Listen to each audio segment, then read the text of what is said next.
Assalamualaikum, salam sejahtera dan salam Malaysia Badani. Bersama saya Siti Nur Aziz Zana Alam bagi langsung dari Parlimen bagi persidangan Dewan Rakyat dan juga Dewan Negara mesyuarat pertama penggal ketiga Parlimen ke-15. Dan hari ini 20 Mac 2024 merupakan minggu yang keempat bagi persidangan Dewan Rakyat yang akan bersidang sehingga 27 Mac akan datang. Dan juga pada masa yang sama Dewan Negara akan bersidang sehingga 4 April depan.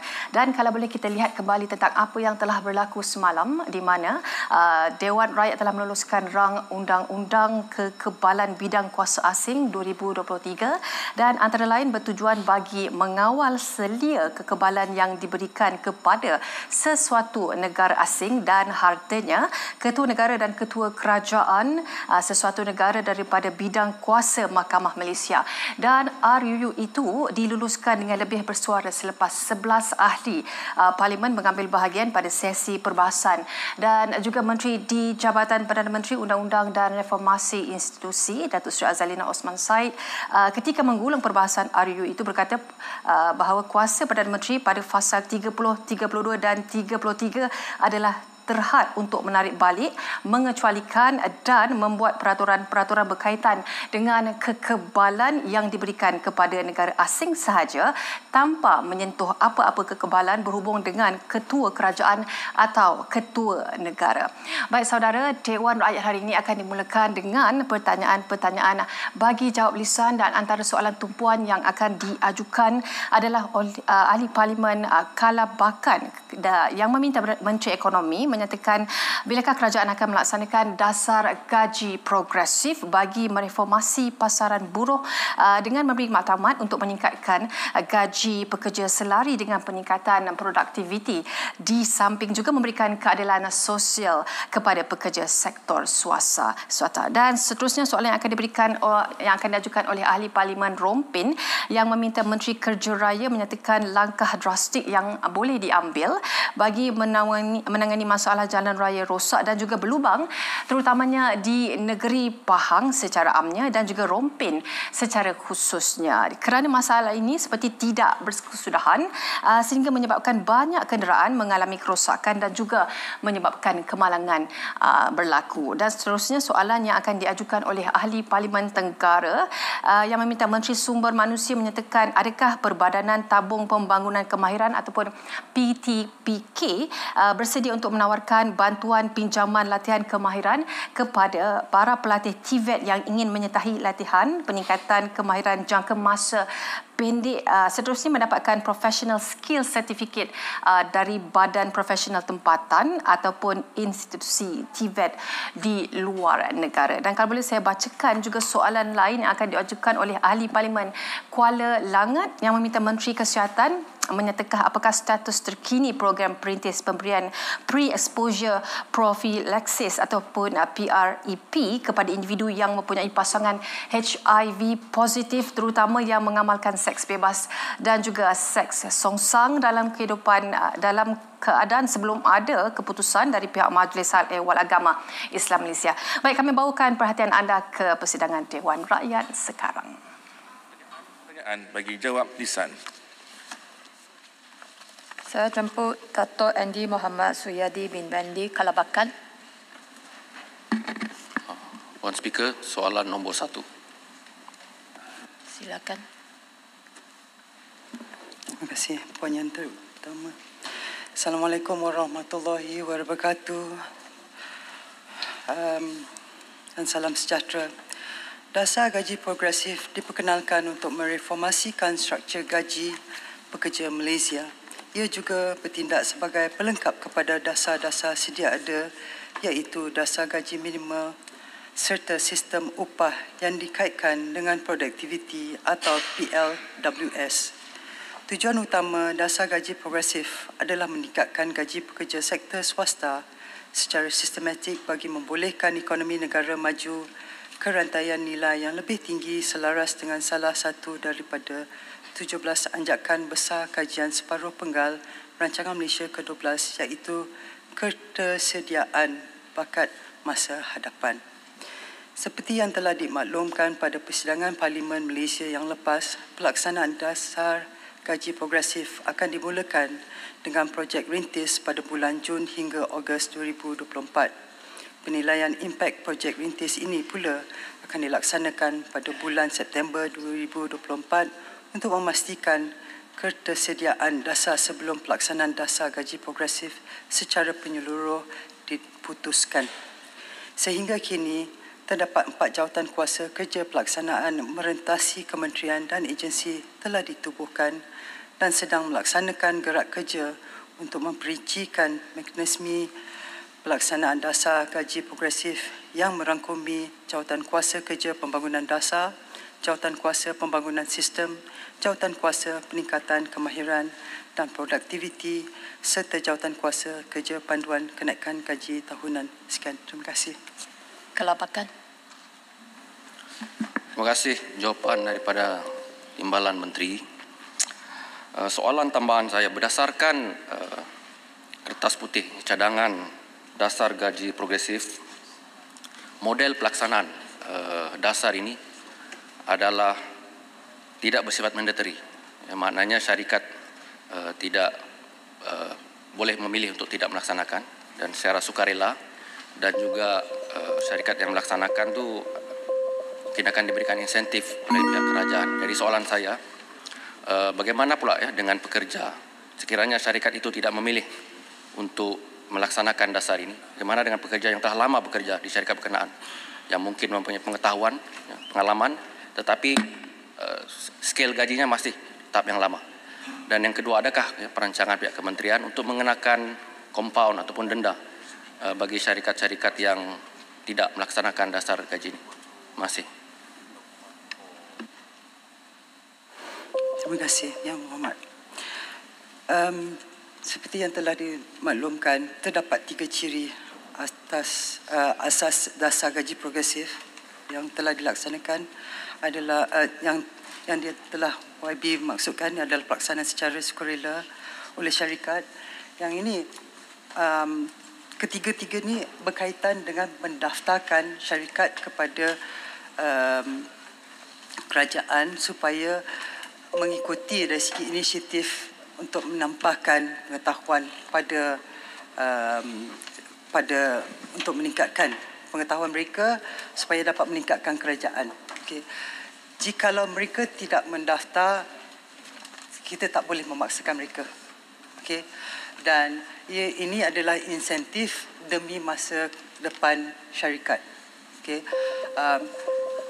Oleh kerana kita belum pasti yang ini adalah satu inisiatif yang terbaik yang dapat dilaksanakan, oleh sebab tu kita melaksanakan satu rintisan dan selepas itu kita akan menilaikan dan menambahkan baik.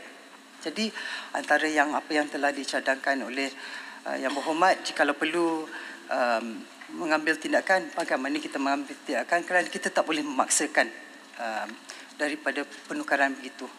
Okay. Jadi insyaAllah dengan sebaik-baik memberikan maklum balas dan cara kita dapat menilaikannya, insyaAllah kita akan berusaha sama dengan jawatan kuasa dan maklum balas untuk meningkatkan lagi usaha untuk menaikkan gaji progresif. Terima kasih.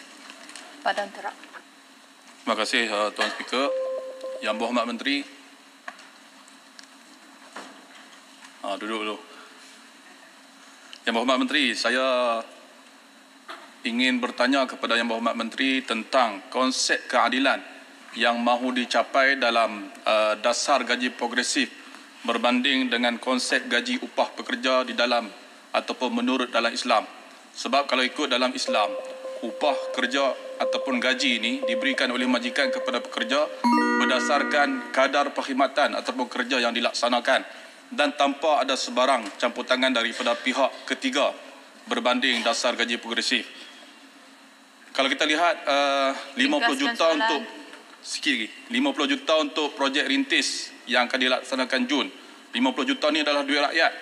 Jadi soalan saya kepada Yang Berhormat Timbalan Menteri, bagaimanakah pekerja-pekerja yang tidak terlibat dalam sektor dalam dasar gaji progresif? Apakah konsep keadilan yang mahu dicapai, keadilan sosial yang mahu dicapai dalam masyarakat melalui pelaksanaan gaji dasar gaji progresif ni? Terima kasih. Terima kasih Yang Berhormat. Kalau dari segi pelaksanaan melalui syariah agama. Minta maaf saya tak berani nak menjawabkan kerana saya belum fasih lagi dari segi pengajaran tentang Islam, tentang apa yang maksudkan dari segi upah. Okay? Tetapi dari segi niat di belakang gaji progresif adalah memberikan bantuan untuk meningkatkan pengetahuan. Jadi kalau kita fikirkan dari segi seorang Islam, kita digalakkan untuk meningkatkan pengetahuan kita supaya ia dapat memberikan maklumat yang terbetul untuk generasi yang bukan saja dari segi generasi yang akan datang, pada ahli keluarga kita. Pada meningkatkan pengetahuan kita akan memperbaiki dari segi kehidupan kita, insya-Allah. Okay? Dari segi niat gaji progresif, sebab tu dari segi insentif dia adalah untuk memberikan pengetahuan yang meningkatkan pengetahuan itu lebih mendalam, lebih luas, supaya ia dapat meningkatkan bukan saja dari segi pengetahuan kepada individu tetapi kepada syarikat. Dan insya-Allah dengan pengetahuan yang lebih luas, lebih lebar, pengetahuan itu dapat meningkatkan dari segi kebaikan untuk melaksanakan syarikat usaha mereka berniaga. Begitulah maksud dia. Terima kasih. Datuk Haji Abdul Khalid bin Abdullah Romping. Terima kasih Timbalan Yang Dipertua. Minum kopi dalam cawan sambil makan biskut tawar.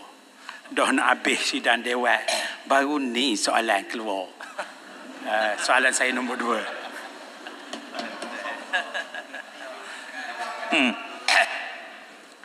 Nasiblah Rompin ya. Apa yang ingin saya nyatakan di sini ialah bahawa punca kemalangan jalan raya ini antaranya ialah kecuaian, keletihan, had laju, keadaan kenderaan, cuaca dan juga hujan. Rompin menyatakan bagaimana cara nak menangani jalan rosak, terutama di negeri Pahang dan khususnya di Rompin. Daripada data Malaysian Institute of Road Safety Research, MIROS, Institut Penyelidikan Keselamatan Jalan Raya Malaysia, kemalangan 80% berpunca daripada sikap manusia, 13% keadaan jalan raya, 7% aspek teknikal kenderaan. Itu antara punca kemalangan. Mengenai perkara kerja tampalan lubang, ini merupakan salah satu piagam pelanggan KKR, lubang-lubang jalan ini. Dan kita committed untuk memberikan perkhidmatan yang berkualiti dan profesional, menampal potholes dalam tempoh 24 jam. Saya ingin nyatakan di sini, pada Januari dan Februari 2024, sebanyak 774 bilangan potholes dilaporkan di jalan-jalan persekutuan, telah pun ditampal dalam tempoh 24 jam. Bererti program Aku Janji Sifar lubang jalan ini adalah 100%. Pada tahun 2023, 5,959 aduan diterima dan kita selesaikan juga dalam masa 24 jam. Boleh menghubungi kami menggunakan aplikasi MyJalan ataupun nombor-nombor yang berkaitan. Kementerian Kerja Raya telah memperuntukkan 3.3 bilion ringgit dari tahun 2018 sehingga 2023 bagi kerja penyelenggaraan penurapan semula jalan untuk berkala pavement di jalan-jalan persekutuan. Namun kita ada 3.3 bilion ringgit juga backlog ataupun kerja-kerja tertunggak. Untuk Rompin 360.68 km, 41.73 juta ringgit daripada 2021 diperuntukkan. Dan untuk negeri Pahang, anggaran penyelenggaraan jalan 2024 untuk penurapan jalan 101.5 juta dan bukan pavement 8.3 juta ringgit untuk negeri Pahang. Terima kasih. Rompin. Terima kasih terima kasih Yang Berhormat Timbalan Menteri. Saya ingin bangkitkan jalan di FT 011, Jalan Bahau Keratung. Jalan ini agak sempit dan pada tahun lepas saja berlaku beberapa kemalangan maut. Dan pada tahun 2017 seingat saya lah, ada 8 orang maut di mana 6 rentung akibat daripada kemalangan berikutan jalan yang sempit.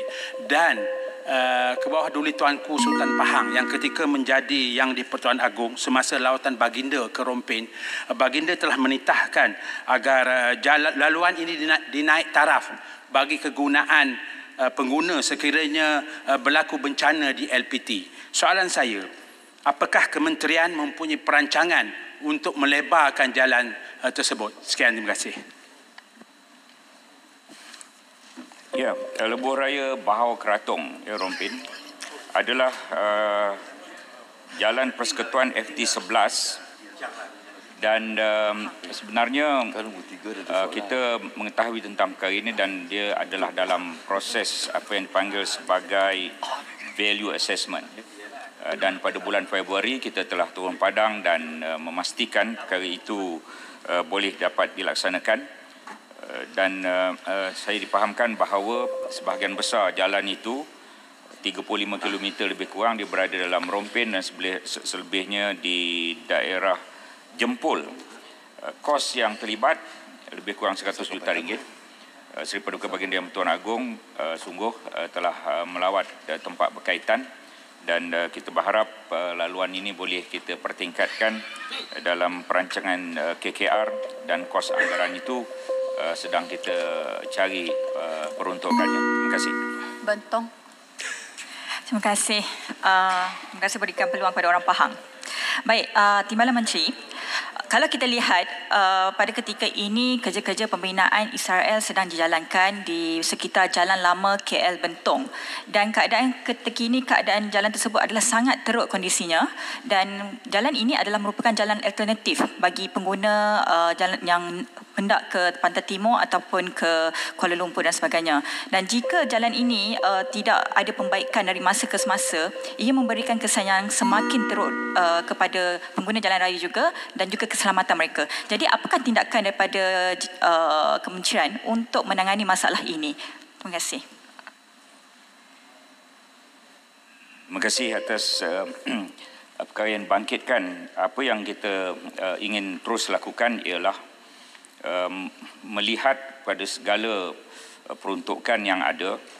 Memang kita ada peruntukan-peruntukan yang tertentu untuk melaksanakan penerapan jalan dan pembaikan jalan. Sebagai contoh, Bentong saya ingin maklum pada 2023 690 juta untuk kita menyenggara dan menurap semula jalan-jalan. Termasuklah jalan yang disebut oleh Bentong tadi, KL Bentong, kerana ECRL sedang dilaksanakan. Dan 2024 700 juta. Jadi pada tahun ini 700 juta itu tentu boleh kita bawa sebahagiannya untuk memperbaiki jalan KL Bentong. Ambil sarap waktu pagi, saya harap Bentong puas hati. Tuan Mansri bin Nasib Denggara. Pagi ini soalan saya nombor 3. Terima kasih Yang Berhormat Tua, terima kasih Tenggara. Pertamanya saya kesempatan ini ingin mengucapkan tahniah dan di atas keprihatinan Tenggara di mana kita tahu Yang Amat Berhormat Timbalan Perdana Menteri sangat prihatin kepada untuk memperjuangkan masalah Tibet di negara kita ini dan siri-siri tersebut telah banyak kita lakukan untuk memastikan Tibet berjaya di negara kita ini.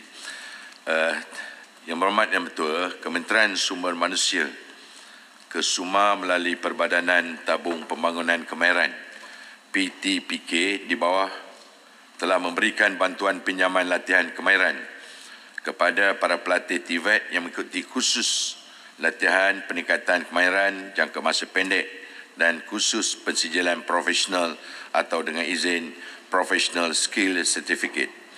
Mulai tahun 2021, PTPK telah mula menawarkan pembiayaan merangkumi pelbagai kursus latihan peningkatan kemahiran jangka masa pendek yang ditauliahkan oleh Jabatan Pembangunan Kemahiran JPK dalam bentuk modular dengan izin program micro credential dan Pengiktirafan Pencapaian Terdahulu PPT.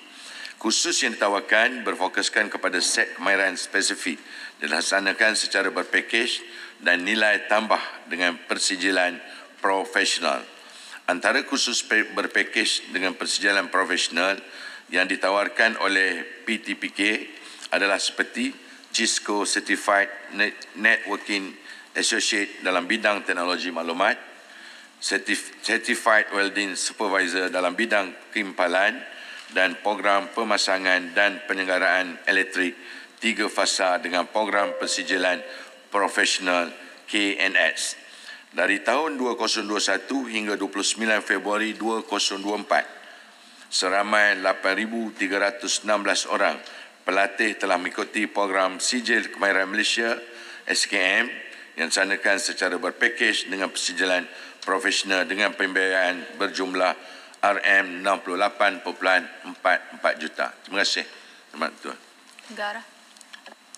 Dan juga terima kasih Yang Berhormat Timbalan Menteri. Soalan tambah saya, bagi mendepani tuntutan pekerjaan baru masa hadapan yang kompleks, Industry Lead Body ILB yang ditubuhkan Kesuma juga boleh berperanan sebagai badan persijilan kompeten yang melengkapi persijilan kemahiran Malaysia.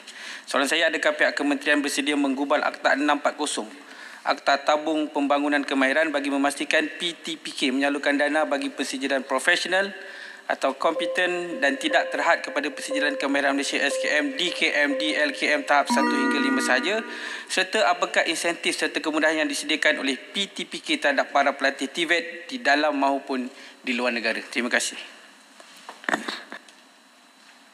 Terima kasih Yang Berhormat Tuan, terima kasih Tenggara. Sebenarnya Kesuma melalui PTPK dalam tindakan untuk meminda akta tersebut, iaitu Akta Pembangunan Kemahiran 2004, Akta 640, dan kita nak memberikan tafsiran yang lebih luas kepada perubahan ataupun penggubalan tersebut, diberi peluang kepada latihan kemahiran dan pengiktirafan kepada diperakiri di bawah Akta Pembangunan Kemahiran Kebangsaan 2006, iaitu Akta 652. Dan pindahan ini membolehkan PTPK bagi program selain Sijil Kemahiran Malaysia, kita juga boleh akan mendapatkan pengiktirafan atau perakuan daripada Jabatan Pembangunan Kemahiran di bawah Seksyen 36, 36A dan 36B Akta 652. Dan persijilan ini akan ditirah di bawah Akta Suruhanjaya Tenaga 2001, Akta 610, Akta Penerbangan Awam 1969, Akta 3 dan Akta Lembaga Pengenalan Industri Pembinaan Malaysia 1994, Akta 520. Dan ini merupakan satu yang dibangkitkan oleh Tenggara sangat baik kerana kita akan boleh memperluaskan lagi apa yang dibangkitkan oleh pihak Tenggara sebentar tadi. Terima kasih Tuan Yang Berhormat Tuan. Badan Besar. Terima kasih Puan Yang Dipertua dan juga Yang Berhormat Timbalan Menteri. Soalan saya mohon untuk Kesuma untuk memperincikan garis gaji pemula bagi tenaga kerja TVET, terutama dalam bidang bukan teknikal, kejuruteraan seperti pelancongan dan hospitality yang telah dibiayai oleh PTPK. Dan dalam Kongres Ekonomi Bumiputera baru ini, Yang Berhormat Perdana Menteri ada berhasrat untuk melahirkan 100,000 graduan TVET dalam masa 5 tahun. Soalan saya, adakah ada peruntukan tambahan pada PTPK untuk mencapai sasaran tersebut? Terima kasih.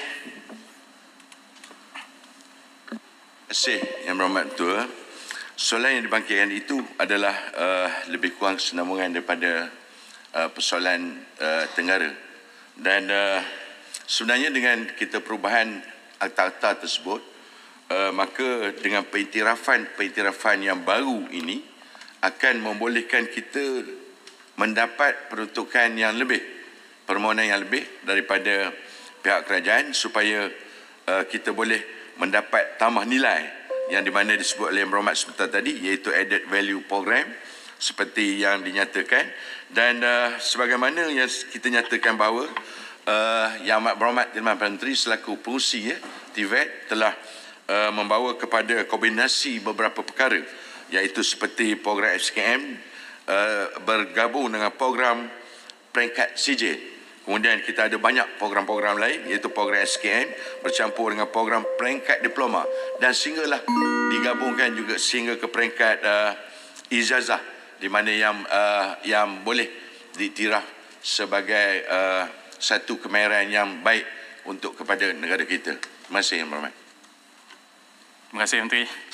Untuk soalan keempat, Menteri dan Timbalan Menteri masih dalam perjalanan. Nanti kita balik ke soalan nombor 4. Jadi saya panggil minta Datuk Verdom bin Bahanda Kudat. Kudat.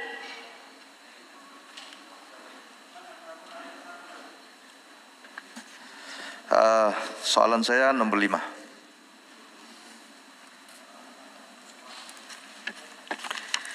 Assalamualaikum warahmatullahi wabarakatuh. Terima kasih Tuan Yang Dipertua. Terima kasih YB Kudat atas soalan nombor 5.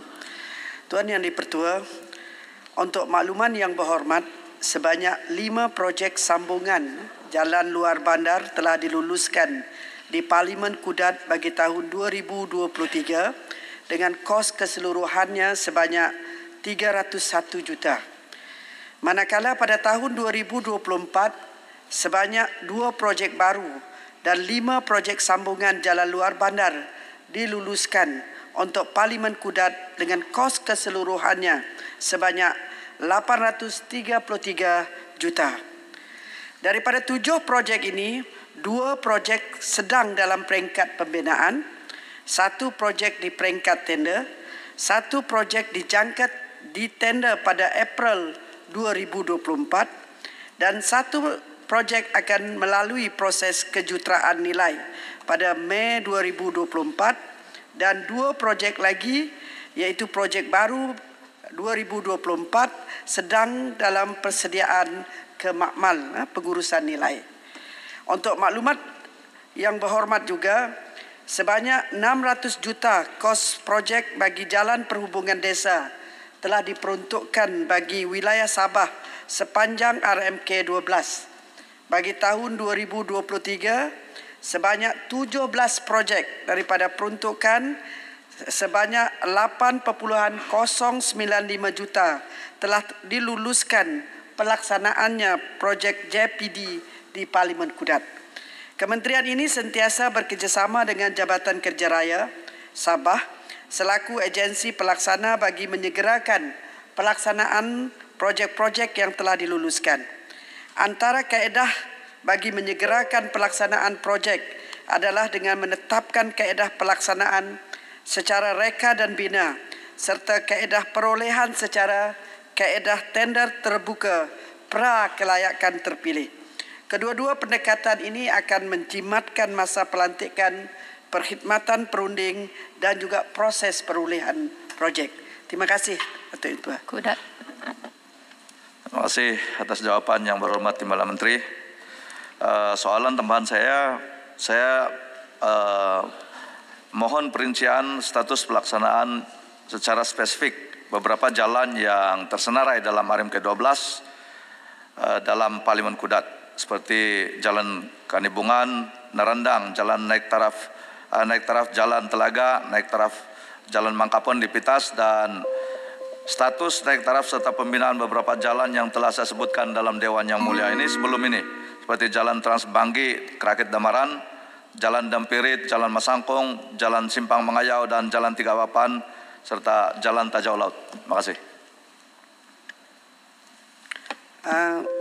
Untuk makluman yang berhormat, projek menaik taraf Jalan Naradang Pitas Sabah telah diluluskan di bawah RMK 12 RV4 tahun 2024 dengan kos sebanyak 188.800.000. Skop yang diluluskan adalah menaik taraf jalan sepanjang 18 km dengan spesifikasi JKR R2 dan 3 buah jambatan. Jajaran jalan ini merupakan laluan utama yang akan melibatkan 12 kampung termasuk Kampung Kanibungan. Projek ini telah selesai pelaksanaan makmal kajian nilai pada Februari 2024 dan jangkaan bagi pelaksanaan makmal kejuruteraan nilai adalah pada Julai 2024. Projek naik taraf Telaga Pitas Sabah telah selesai pelaksanaan makmal pengurusan nilai dan tersedia untuk ditender April 2024. Manakala bagi projek menaik taraf Jalan Mengkapung Pitas Sabah, projek ini tidak diluluskan di bawah RMK 12 RP4 2024, walau bagaimanapun projek ini sekali lagi dipohon di bawah RMK 12 RP5 tahun 2025, tahun hadapan. Bagi projek-projek lain yang disebut oleh Yang Berhormat, iaitu projek Jalan Trans Bangi Karakit Damaran, Jalan Dan Spirit, Jalan Masangkong, Jalan Simpang Menggayau, Jalan Tiga Papan dan Jalan Tajau Laut. Projek-projek ini tidak tersenarai dalam senarai keutamaan negeri oleh Unit Perancang Ekonomi Negeri Sabah. Dalam hal ini, jika terdapat keperluan mendesak untuk menaik taraf jalan-jalan berkenaan, Yang Berhormat disarankan mengemukakan balik kepada permohonan kepada UPEN Negeri Sabah untuk dimasukkan dalam senarai keutamaan negeri Sabah untuk dimasukkan ataupun diangkat kepada Kementerian Ekonomi untuk kelulusan rolling plan yang seterusnya. Terima kasih. Jalun. Tuan Yang di-Pertua, walaupun soalan ini menyentuh tentang infrastruktur jalan di Parlimen Kudat Sabah, tetapi kalau bila dilihat kepada RMK 12, Kerajaan Persekutuan memberi keutamaan kepada 6 negeri termasuk Sabah. Selainnya iaitu Sarawak, Kedah, Perlis, Kelantan dan Terengganu. Melalui RMK 12, kerajaan memberi penekanan terhadap infrastruktur jalan dan jalan-jalan kampung. Termasuk juga lampu-lampu jalan. Itu keutamaan yang diberikan. Disebut dalam RMK ringkaskan soalan 2012, 2,800 km jalan berturak. Itu telah disebut. 100 jabatan dan memasang lampu jalan. Dan RMK 12 akan berakhir tahun depan 2025. Persoalan saya, berapakah baki projek menaik taraf jalan di seluruh 6 negeri yang disebut sebagai keutamaan itu? Dan bila projek yang telah dirancang itu dilaksanakan mengikut jadual, dan yang akhirnya jika berlaku kontingensi kerosakan, apakah ada peruntukan khas untuk membaiki jalan yang rosak itu? Sekian. Terima kasih YB Jerlun. Berkaitan dengan pertanyaan YB Jerlun tadi, berkaitan dengan pelaksanaan jalan luar bandar, jalan perhubungan desa, jalan ladang, jambatan luar bandar, dan juga lampu jalan kampung merupakan prioriti Kementerian Kemajuan Desa dan Wilayah. Dan 6 negeri yang disebut tadi merupakan keutamaan kita. Namun begitu, dari sudut data maklumat terperinci berkaitan ke 6 negeri tersebut tak ada dengan saya hari ini. Saya boleh beri maklumat bertulis, maksudnya laporan jawapan bertulis selepas ini. Namun suka saya memaklumkan kepada Yang Berhormat, kebanyakan jalan-jalan telah diperincikan, yang dirancang telah dilaksanakan, terutamanya projek JPD yang disebutkan. Dan berkaitan dengan pembaik pulih jalan-jalan yang telah dilaksanakan, jalan-jalan yang telah siap diserahkan kepada pihak Jabatan Kerja Raya. Kalau jalan luar bandar penyelenggaraannya di bawah Persekutuan, manakala jalan perhubungan desa akan diserah kepada JKR ataupun agensi pelaksana untuk disenaraikan di bawah sistem maris dan di bawah peruntukan sistem maris lah, sebab KKW tidak buat dari sudut penyelenggaraan. Penyelenggaraan hanya dilaksanakan oleh pihak JKR dan juga agensi pelaksana di bawah sistem maris berkenaan. Jika ada kerosakan perlu dilaporkan kepada agensi-agensi berkenaan. Terima kasih. Saya jemput Datuk Dr. Ahmad Yunus bin Hairi, Kuala Langat. Walau lewat alhamdulillah selamat. Analisa program perintis PREP dikatakan awal 24. Soalan saya nombor 4. Terima kasih sebab saya Kuala Langat. Terima kasih Datuk Timbalan yang dipertua. Assalamualaikum warahmatullahi wabarakatuh. Ya, saya kelewatan kerana menghadiri perhimpunan bulanan di KKM. Terima kasih. Baik. Ya, terima kasih yang berhormat Kuala Langat, sahabat saya. Kita sedia maklum, PrEP adalah satu kaedah pencegahan HIV yang berkesan, yang terbukti secara saintifik dengan pemberian ART itu akan dapat mencegah sehingga keparas 99% penularan HIV secara seksual. Ya. Datuk Timbalan yang dipertua dan yang berhormat Kuala Langat. Projek perintis yang telah kita mulakan sejak Januari 2023 di 18 klinik kesihatan dan diperluaskan kepada 3 buah klinik kesihatan yang lain pertengahan 2023. Hari ini kita boleh memberikan beberapa dapatan mutakhir yang mana sehingga 11 Januari 2024 seramai 3,451 individu telah menerima PrEP melalui program ini. Dan pentingnya adalah untuk saya berikan sedikit analisis awal, the early findings sehingga bulan ke-6 dan ke-12 penggunaan PrEP ini. Pertamanya terdapat penurunan kadar jangkitan penyakit sifilis iaitu daripada 11 kepada 65 selepas 6 bulan dan 1.3 selepas 12 bulan penggunaan PrEP. PrEP keduanya peratus klien yang sentiasa menggunakan kondom meningkat daripada 30 ke 38.6% selepas 6 bulan dan 44% selepas 12 bulan penggunaan PrEP. Seterusnya, peratus lain mempunyai hanya satu pasangan seksual monogamus juga meningkat daripada 72 kepada 19.4% selepas 6 bulan dan 29.6% selepas 12 bulan penggunaan PrEP. Jadi terdapat 51 klien yang telah berhenti menggunakan PrEP kerana tidak lagi melakukan aktiviti seksual yang berisiko. Itu juga satu kesan yang penting. Jadi untuk saya terangkan seterusnya, hasil dapatan awal kajian ini menunjukkan bahawa klien yang mengambil PrEP mematuhi dan mengamalkan nasihat pencegahan jangkitan HIV melalui penggunaan kondom secara konsisten dan perubahan tingkah laku yang lebih baik. Itu ini betul. Walaupun sedang menggunakan PrEP. Program ini telah diperluaskan daripada 18 ke 21 klinik pada tahun 2023 dan seterusnya akan diperluaskan kepada 10 buah klinik kesihatan pada tahun 2024. Adapun untuk persoalan yang seterusnya yang terkait dengan persoalan fatwa dan sebagainya, untuk maklumat yang berhormat Kuala Langat, KKM sentiasa mengambil langkah proaktif berhubung dengan pihak-pihak berkuasa berkenaan hal ehwal Islam seperti Jabatan Kemajuan Islam Malaysia JAKIM dan fatwa dan Majlis Fatwa Negeri dan Majlis Fatwa Kebangsaan.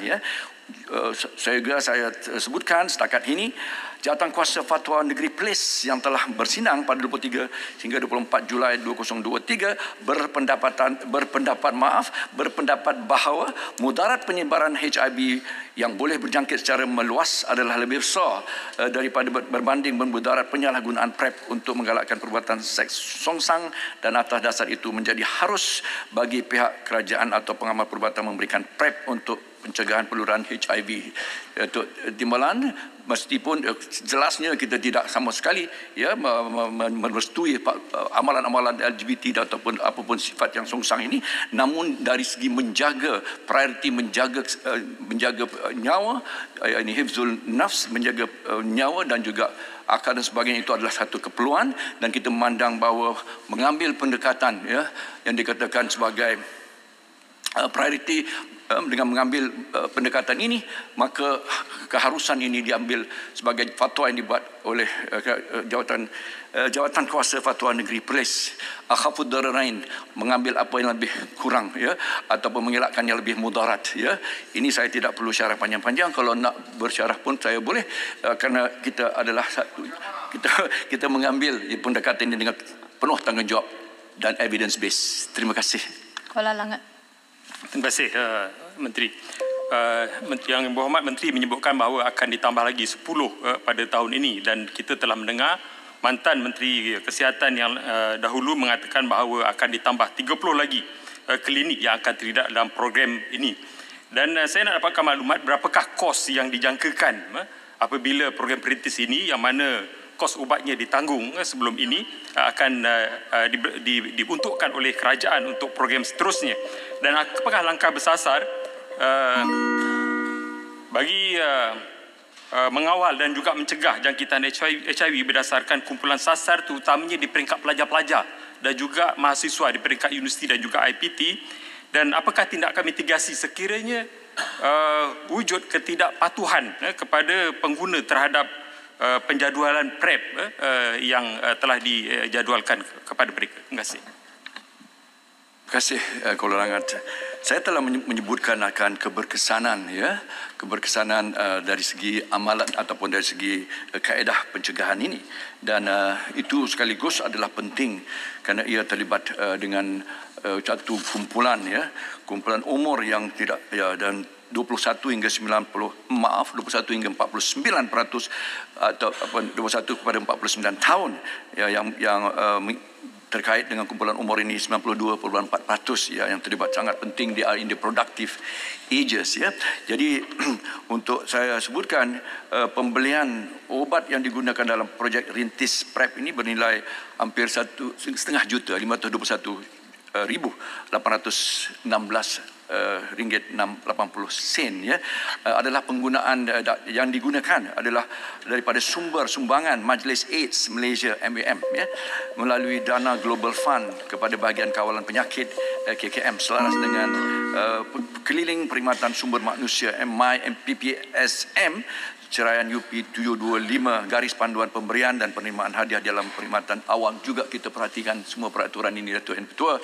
Kuala Langat, ya, kita sangat faham bahawa ia mempunyai kos, tetapi kos ini ditanggung oleh sumbangan daripada Majlis AIDS Malaysia MAM, dan kurang lebih, ya,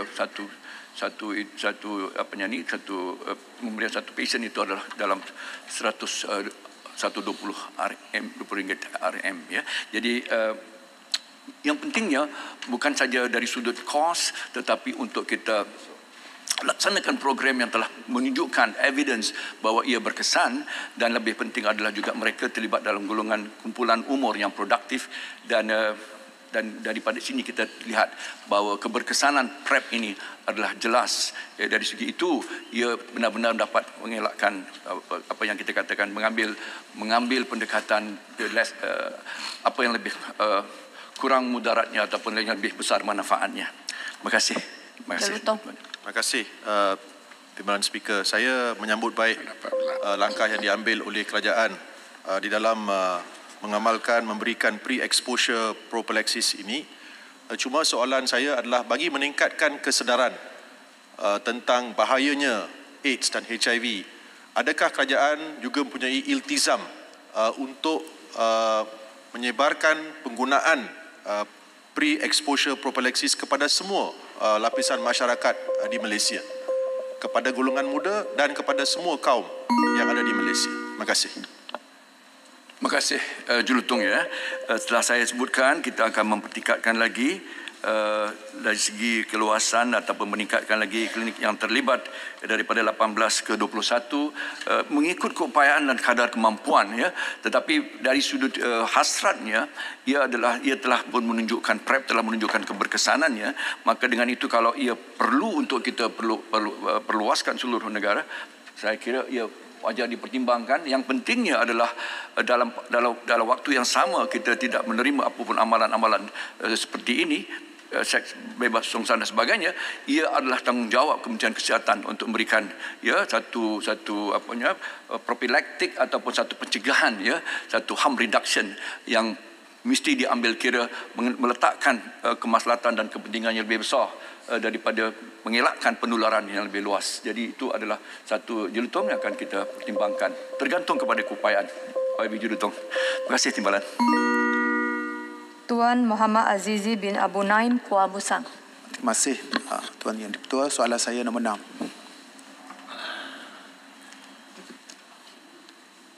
Untuk kesihatan elok bersenam, waktu pagi sesuai masanya. Pada soalan nombor 6, dengarkan ini jawapannya.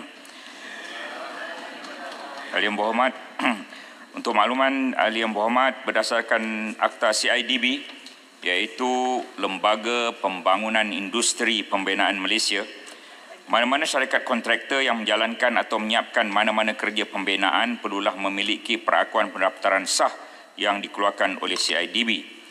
Berdasarkan kelulusan Kementerian Keuangan, MOF membenarkan pangkalan data kontraktor sedia ada digunakan bagi pelaksanaan projek tahun 2024 di samping kementerian boleh mempelawa dan menilai kontraktor baharu untuk menambah bilangan kontraktor dalam pangkalan data tersebut. MOF turut membenarkan agensi mempunyai pangkalan data sendiri berdasarkan senarai kontraktor yang berjaya pada peringkat prakelayakan terpilih, termasuk rekod syarikat yang pernah menyertai dan lulus penilaian tender bagi memastikan syarikat yang layak dapat menyertai pelawan tender.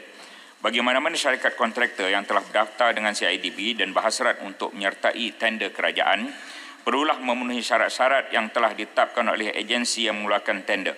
Manakala syarat prakelayakan pula adalah tertakluk pada pekeliling perbendaharaan di bawah Kementerian Keuangan seperti berikut. Pertama, agensi boleh menggunakan pakai kaedah tender terbuka prakelayakan dalam melaksanakan perolehan termasuk juga perolehan yang tertakluk pada perjanjian FTA. Kedua, perolehan bekalan, perkhidmatan bukan perunding dan kerja yang melibatkan perbelanjaan melebihi RM500,000 setahun atau satu kontrak boleh dipelawa secara tender terbuka prakelayakan berdasarkan perancangan perolehan tahunan yang disediakan oleh agensi. Ketiga, perolehan yang boleh dilaksanakan secara tender terbuka prakelayakan adalah bekalan, perkhidmatan dan kerja yang memerlukan tapisan awal dengan kriteria tertentu bagi mendapatkan syarikat pembekal kontraktor yang benar-benar kompeten dan berwibawa. Keempat, tender terbuka prakelayakan hendaklah dipelawa di kalangan syarikat yang berdaftar dengan Kementerian Keuangan dan CIDB. Tawaran yang diterima hendaklah dinilai dan disenarai pendek untuk pelawaan mengikut peringkat yang ditetapkan. Dan yang kelima, agensi hendaklah mempelawa di kalangan pembuat sahaja. Jika tidak terdapat pembuat, agensi boleh mempelawa di kalangan pembekal. Tender terbuka prakelayakan di kalangan pembuat tidak boleh dipelawa bersekali dengan pembekal. Terima kasih. Kuala Musang. Okay. Terima kasih Yang Berhormat Timbalan Menteri. Kita memahami bahawa kerajaan hari ini banyak membuat pembaharuan polisi terutama yang melibatkan perolehan kerajaan. Okay. Dan antara kejayaan kerajaan pada hari ini dalam konteks mengelakkan ketirisan dan juga rasuah ialah negara kita Malaysia telah mencapai peningkatan kepada 50 mata indeks persepsi rasuah CPI pada tahun 2023. Ini satu kejayaan kepada negara kita. Di soalan tambahan saya, bolehkah kerajaan membuat pembaharuan dengan membuka pendaftaran kontraktor prakelayakan ini pada bulan pertama setiap tahun bagi memberi hebohan kepada semua kontraktor yang layak dan kontraktor yang layak diberi satu sijil pengiktirafan ataupun sijil pendaftaran yang tempoh sah lakunya mungkin kurang daripada 5 tahun untuk kementerian membuat penilaian. Dan bolehkah proses pendaftaran kontraktor prakelayakan ini dibuat secara berpusat, iaitu hanya satu kementerian saja, contohnya Kementerian Keuangan saja yang mencakupi perolehan projek ini bagi semua kementerian. Terima kasih. Banyak betul soalan. Saya jawab yang ketiga dulu, bahawa hal kontraktor dan pembekalan ini hendaklah melibatkan beberapa kementerian. Untuk pendaftaran yang terlibat ialah CIDB di bawah Kementerian Kerja Raya dan tentunya Kementerian Keuangan. Begitu juga dengan Kementerian Pelanggan. di JKR kita melaksanakan projek-projek bukan hanya projek JKR dan KKR tetapi juga projek-projek kementerian lain yang kita panggil sebagai kementerian pelanggan.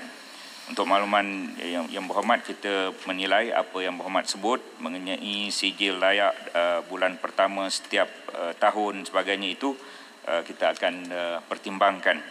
Tetapi untuk mendapatkan kerja-kerja ni syarat yang sedia ada dan biasa. Yang pertama, hendaklah mempunyai keupayaan keuangan.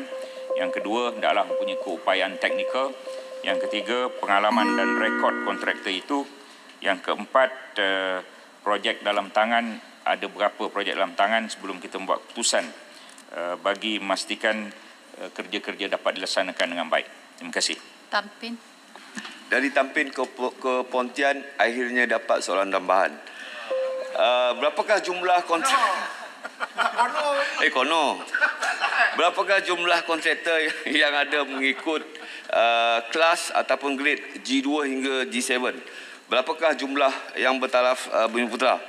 Isu lambakan kontraktor G1 hingga G7, adakah kementerian ada cadangan untuk membekukan ataupun mengkaji semula ataupun mengetatkan pemberian lesen ini? Terima kasih, Timbalan Di-Pertua.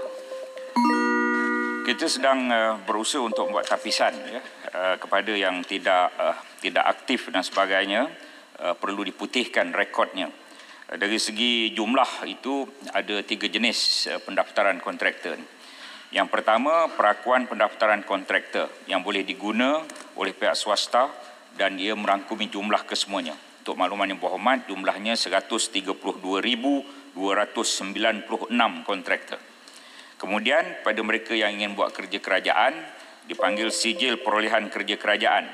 Di situ ada 84,702.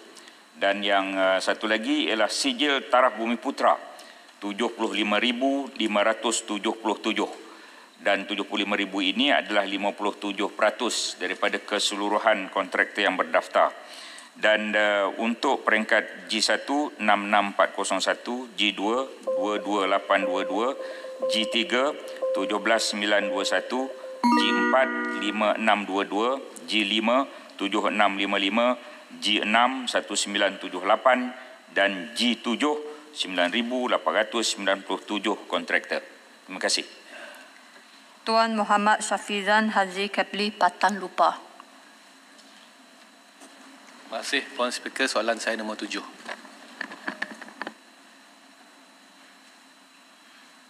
Assalamualaikum dan salam sejahtera Puan Yang di-Pertua. Sistem padu telah dirasmikan oleh YB Perdana Menteri pada 2 Januari 2024 dan dibuka untuk rakyat mendaftar dan mengemas kini maklumat sehingga 31 Mac 2024. Pendaftaran padu tidak diwajibkan tetapi digalakkan kepada warga negara berumur 18 tahun ke atas untuk pendaftar serta mengemas kini maklumat dan data di dalam sistem padu. Sehingga 19 Mac 2024, hampir 6.03 juta iaitu 27.4% warga negara dan penduduk tetap di Malaysia telah mendaftar dalam padu. Kerajaan telah melaksanakan pelbagai inisiatif bagi meningkatkan pendaftaran dan mengemas kekinian padu terutamanya untuk rakyat di kawasan luar bandar dan pedalaman.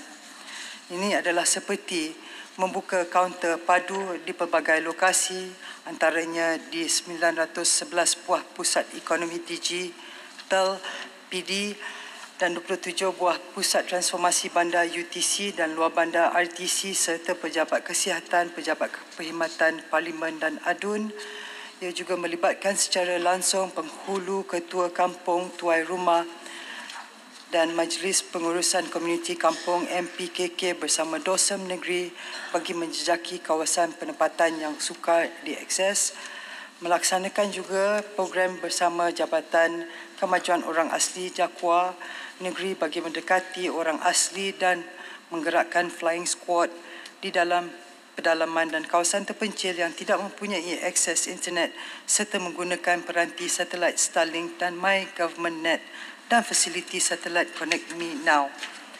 Ada kemungkinan individu yang tidak mengemas kini maklumat di dalam padu akan tertinggal daripada penerimaan bantu dan subsidi kerajaan. Walau bagaimanapun, kaedah alternatif yang boleh digunakan adalah melalui pengintegrasian data pentadbiran daripada pelbagai agensi sektor awam termasuk kerajaan negeri dan tempatan serta agensi GLC dan GLIC yang terdapat dalam padu bagi membentuk data yang komprehensif mengikut individu dan isi rumah. Sehingga 12 Mac 2024, padu telah mengintegrasikan 314 set data pelbagai agensi yang menjadi asas untuk membentuk profil individu yang komprehensif.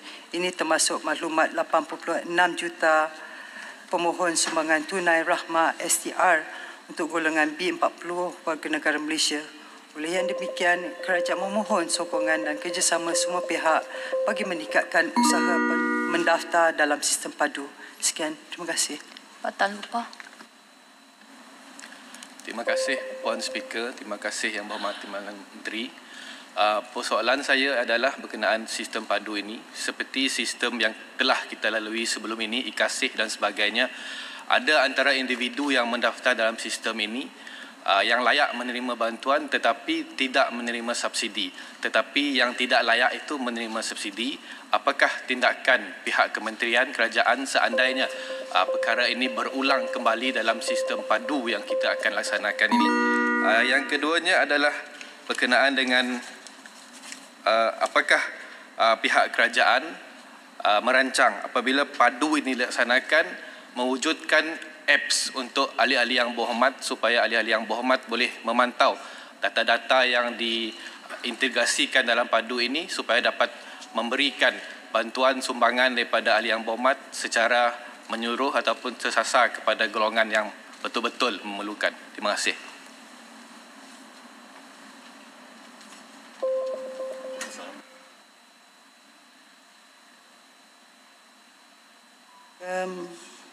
Kementerian Ekonomi dengan usaha sama dengan DOSM bukan saja bekerjasama dengan pihak persekutuan tetapi dengan pihak negeri. Kita telah memaklumkan dari segi usaha yang kita telah melaksanakan bukan saja kepada mereka yang boleh menggunakan melalui apps tetapi dengan pergi dengan secara fizikal seperti yang telah dimaklumkan. Buat sekarang kita masih perlu mendapatkan semaklum balas yang dapat dan bila 31 hari bulan akan hadir, kita akan menilaikan semua dari segi maklumat semua dan insyaAllah daripada sana kita akan menambahkan baik apa yang perlu. Terima kasih. Sahabat Benar. Terima kasih. Assalamualaikum dan selamat sejahtera. Apakah status terkini Akta Omnibus? Sehubungan dengan itu, apakah strategi khusus pihak kerajaan terhadap 4,752 lokaliti berpenduduk yang didapati berisiko tercecer daripada mendapatkan sebarang bantuan kerajaan seperti program subsidi bersasar RON 95? Dan sejauh manakah usaha ini telah diambil untuk mengatasi masalah kebimbangan orang ramai mengenai informasi yang diperlukan sebagai maklumat yang terlalu privasi atau sukar dijawab seperti komitmen hutang sewaktu mendaftar dalam sistem padu? Terima kasih.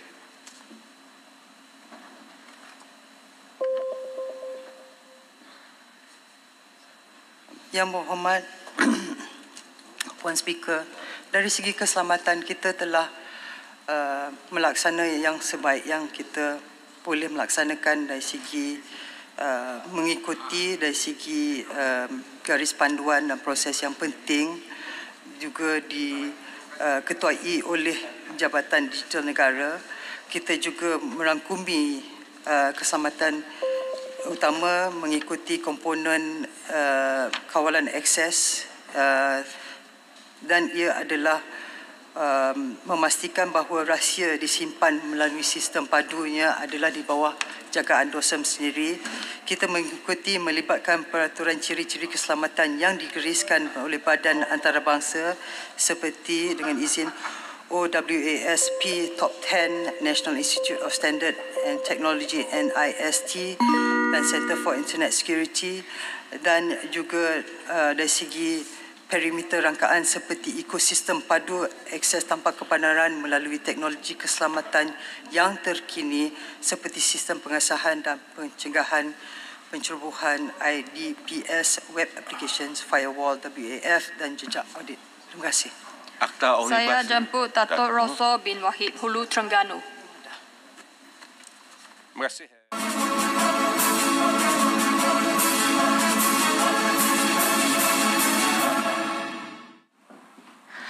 Baik, kepada anda yang baru sahaja menyaksikan kami, ketika ini sedang berlangsungnya pertanyaan-pertanyaan bagi jawab lisan oleh Ahli Parlimen Batang Lupar dan dijawab oleh Timbalan Menteri Ekonomi Datuk Hanifah Hajar Taib.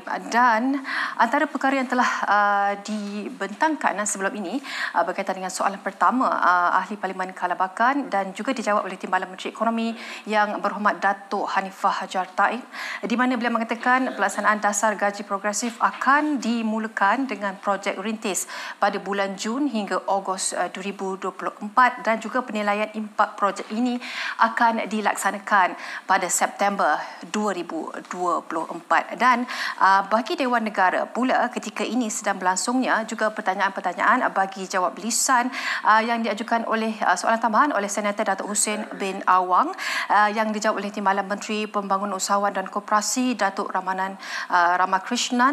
Dan kami bawakan perhatian anda sekarang ke Dewan Negara. Silakan. Tambahan dan penalti yang telah dibangkitkan daripada hasil pengauditan sepanjang tahun 2022 dan 2023 adalah masing-masing sebanyak 8.2 bilion ringgit dan 6.2 bilion ringgit. Selain itu, LHDN juga telah mengambil tindakan guaman sivil dan pendakwaan berdasarkan undang-undang untuk menuntut semula hasil cukai yang gagal dipungut. Jumlah cukai yang berjaya dikutip termasuk kompaun dan denda bagi tahun 2022 dan 2023 adalah masing-masing sebanyak 790.7 juta ringgit dan 465 juta ringgit.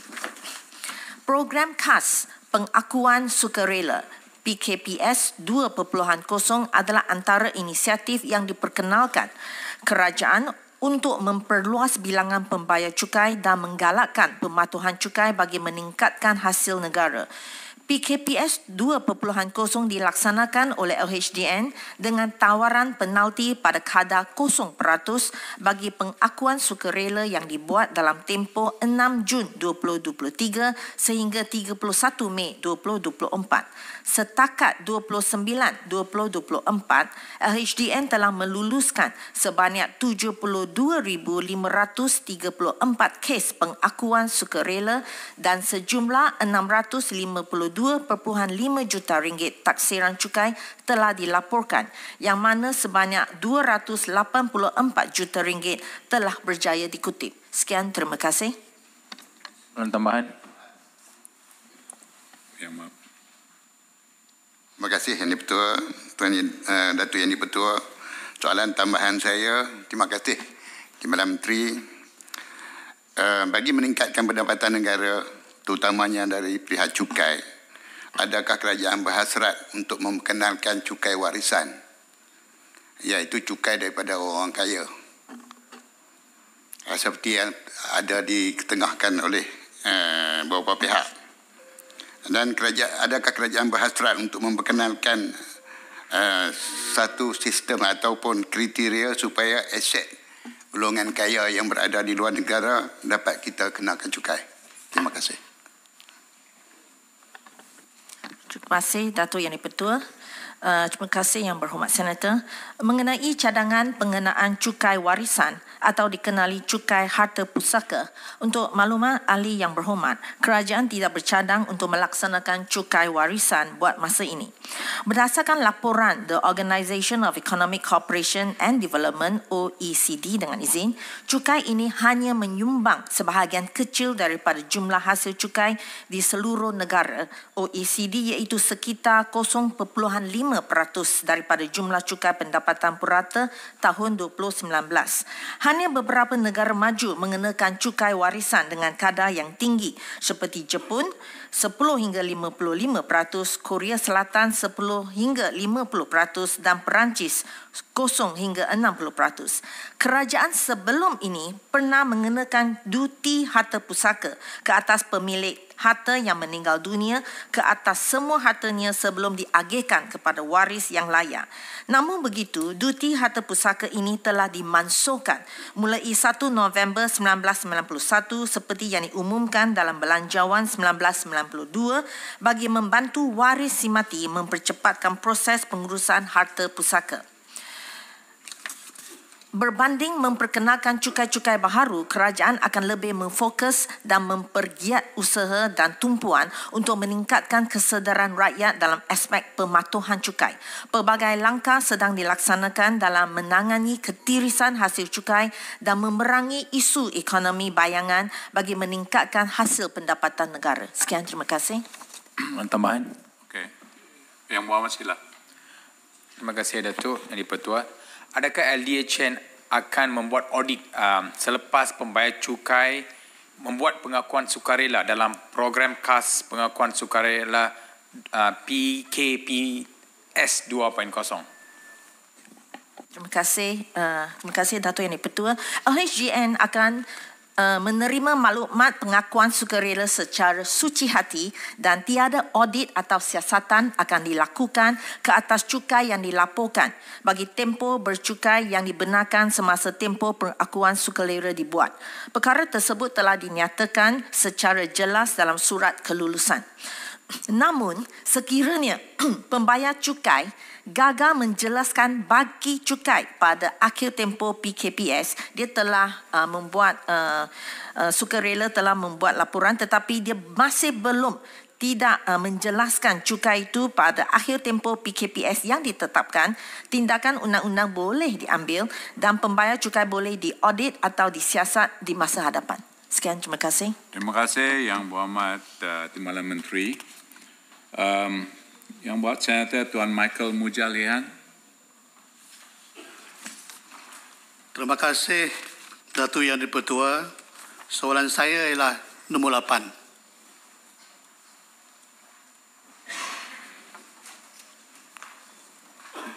Datuk Yang di-Pertua, untuk makluman ahli Yang Berhormat Senator, harga pasaran minyak sawit mentah MSM atau dalam bahasa Inggeris dia CPO adalah mengikut harga pasaran dunia dan tidak dikawal oleh kerajaan. Harga burata MSM kini telah kembali meningkat melepasi paras RM4,000 satu tan pada 27 Februari 2024 dan diniagakan pada RM4,250 satu tan. Harga MSM ini terus meningkat kepada RM4,029 satu tan pada 4 Mac 2024 dan pada 19 Mac kemarin harga MSM telah meningkat sampai ke RM4,333 satu tan. Peningkatan harga MSM ini telah menyumbang kepada peningkatan harga buah tandan segar, harga di kilang melepasi paras RM800 satu tan. Namun begitu, kementerian ini juga sentiasa berusaha bagi memastikan pasaran sawit kekal stabil. Pendekatan kita adalah lebih cenderung kepada pemantapan kualiti produk sawit supaya kedudukan pasarannya kekal kukuh dan stabil. Untuk mencapai matlamat ini, kementerian mengambil langkah-langkah strategik seperti yang berikut. Yang pertama, pelaksanaan secara mandatori skim pensijilan minyak sawit Mampan Malaysia MSPO yang memberi penekanan dalam mempraktikkan amalan pertanian yang baik GAP, penjagaan keselamatan dan kesihatan pekerja, pematuhan undang-undang serta perlindungan alam sekitar. Dan kedua, mempergiat aktiviti-aktiviti promosi dan advokasi khususnya melalui MPOC untuk menerangkan inisiatif kerajaan bagi memantapkan amalan persekitaran, Mampan dan pembangunan pekebun-pekebun kecil. Selain itu, terdapat 6 dalam membantu golongan pekebun kecil sawit persendirian PKP memaksimumkan produktiviti dan hasil sawit. Pertama, insentif program tanam semula sawit pekebun kecil sawit persendirian TSPKS 2.0, skim pembiayaan tanam semula pekebun kecil sawit persendirian TSPKS, skim pembiayaan input pertanian ke pekebun kecil sawit IPPKS, program di bawah Koperasi Penanam Sawit Mamban KPSM, skim pembiayaan muda tanpa faedah SPM kepada Koperasi Penanam Sawit Mamban KPSM, dan insentif di bawah program strategik memperkasa rakyat dan ekonomi pemberkasa. Antara inisiatif untuk membantu PKP dalam memperbagaikan hasil pendapatan adalah pelaksanaan skim bantuan integrasi tanaman dengan sawit ITA. Skim ini adalah program bantuan PKP melalui aktiviti penanaman tanaman kontan. Skop bantuan adalah pemberian bantuan terhad kepada had maksimum pemilikan dana PKP sebanyak 6,5 hektar mengikut tanaman seperti berikut. RM7,000 per hektar bagi tanaman nanas dan RM3,000 per hektar bagi tanaman pisang, tembikai, jagung dan petik. Dan akhir sekali, pelaksanaan skim bantuan integrasi ternakan dengan sawit IT. Skim ini pula adalah untuk aktiviti penternakan serta penggunaan tanah yang optimum. Skop bantuan adalah melipatkan pemberian wang tunai sebanyak RM15,000 bagi setiap projek ayam, pedaging atau kampung dan itik penelur. Terima kasih. Terima kasih Timbalan Menteri. Soalan tambahan saya ialah masalah utama yang dihadapi oleh pekebun kecil di luar bandar adalah akses jalan ke kebun mereka. Keadaan ini menyulitkan mereka dalam mengangkut buah sawit ke pusat pengumpulan atau kilang dan juga bantuan seperti baja, racun dan sebagainya. Adakah kementerian mempunyai rancangan ataupun peruntukan untuk perkara tersebut? Terima kasih. Ya, seperti yang saya katakan tadi, kita ada 6 insentif untuk membantu golongan pekebun kecil sawit persendirian PKP. Dan ada insentif dari segi untuk replanting, tanam semula, dan sekarang kerajaan telah introduce satu program yang di mana matching grant, bersifat matching grant. Ini adalah berubah dengan TSPKS yang terdahulu yang melalui pinjaman. Dan untuk yang skim pembiayaan input pertanian pekebun kecil sawit juga IPPKS, ini melalui pembiayaan melalui Agrobank kepada ini smallholder bagi meringankan beban pemberian input pertanian iaitu anak peniga, baja dan bahan kawalan berosak seperti racun rumbai dan racun serangga berosak dengan kadar pembiayaan sebanyak RM2,500 per hektar dan terhad kepada pembiayaan maksimum sebanyak RM16,250.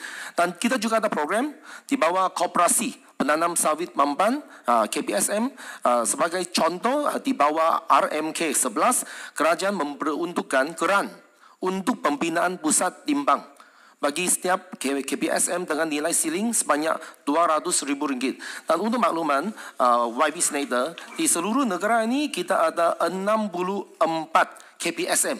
Koperasi yang kebanyakan kita target kepada kumpulan ini pekebun kecil dekat kawasan luar bandar. So melalui program-program tersebut kita sentiasa nak menolong dan membina kapasiti untuk penanam pekebun kecil ini. Terima kasih. Soalan tambahan. Sila. Ya, terima kasih Datuk Yang Ketua. Soalan tambahan saya minta Timbalan Menteri menyatakan garis masa untuk melaksanakan konsep kitaran bioekonomi dalam lantaian perkarang sektor kelapa sawit seperti yang dicanangkan dalam Kongres Ekonomi Bumiputera untuk menunjuk ke arah sektor kelapa sawit yang lebih mampang. Ya, terima kasih kepada Tan Sri. Antara yang cadangan yang baru dikemukakan di Kongres Bumiputera ini saya rasa merupakan cadangan yang baru. So Kementerian KPK masih belum ada sebarang garis panduan untuk dari segi timeline dia bila kita nak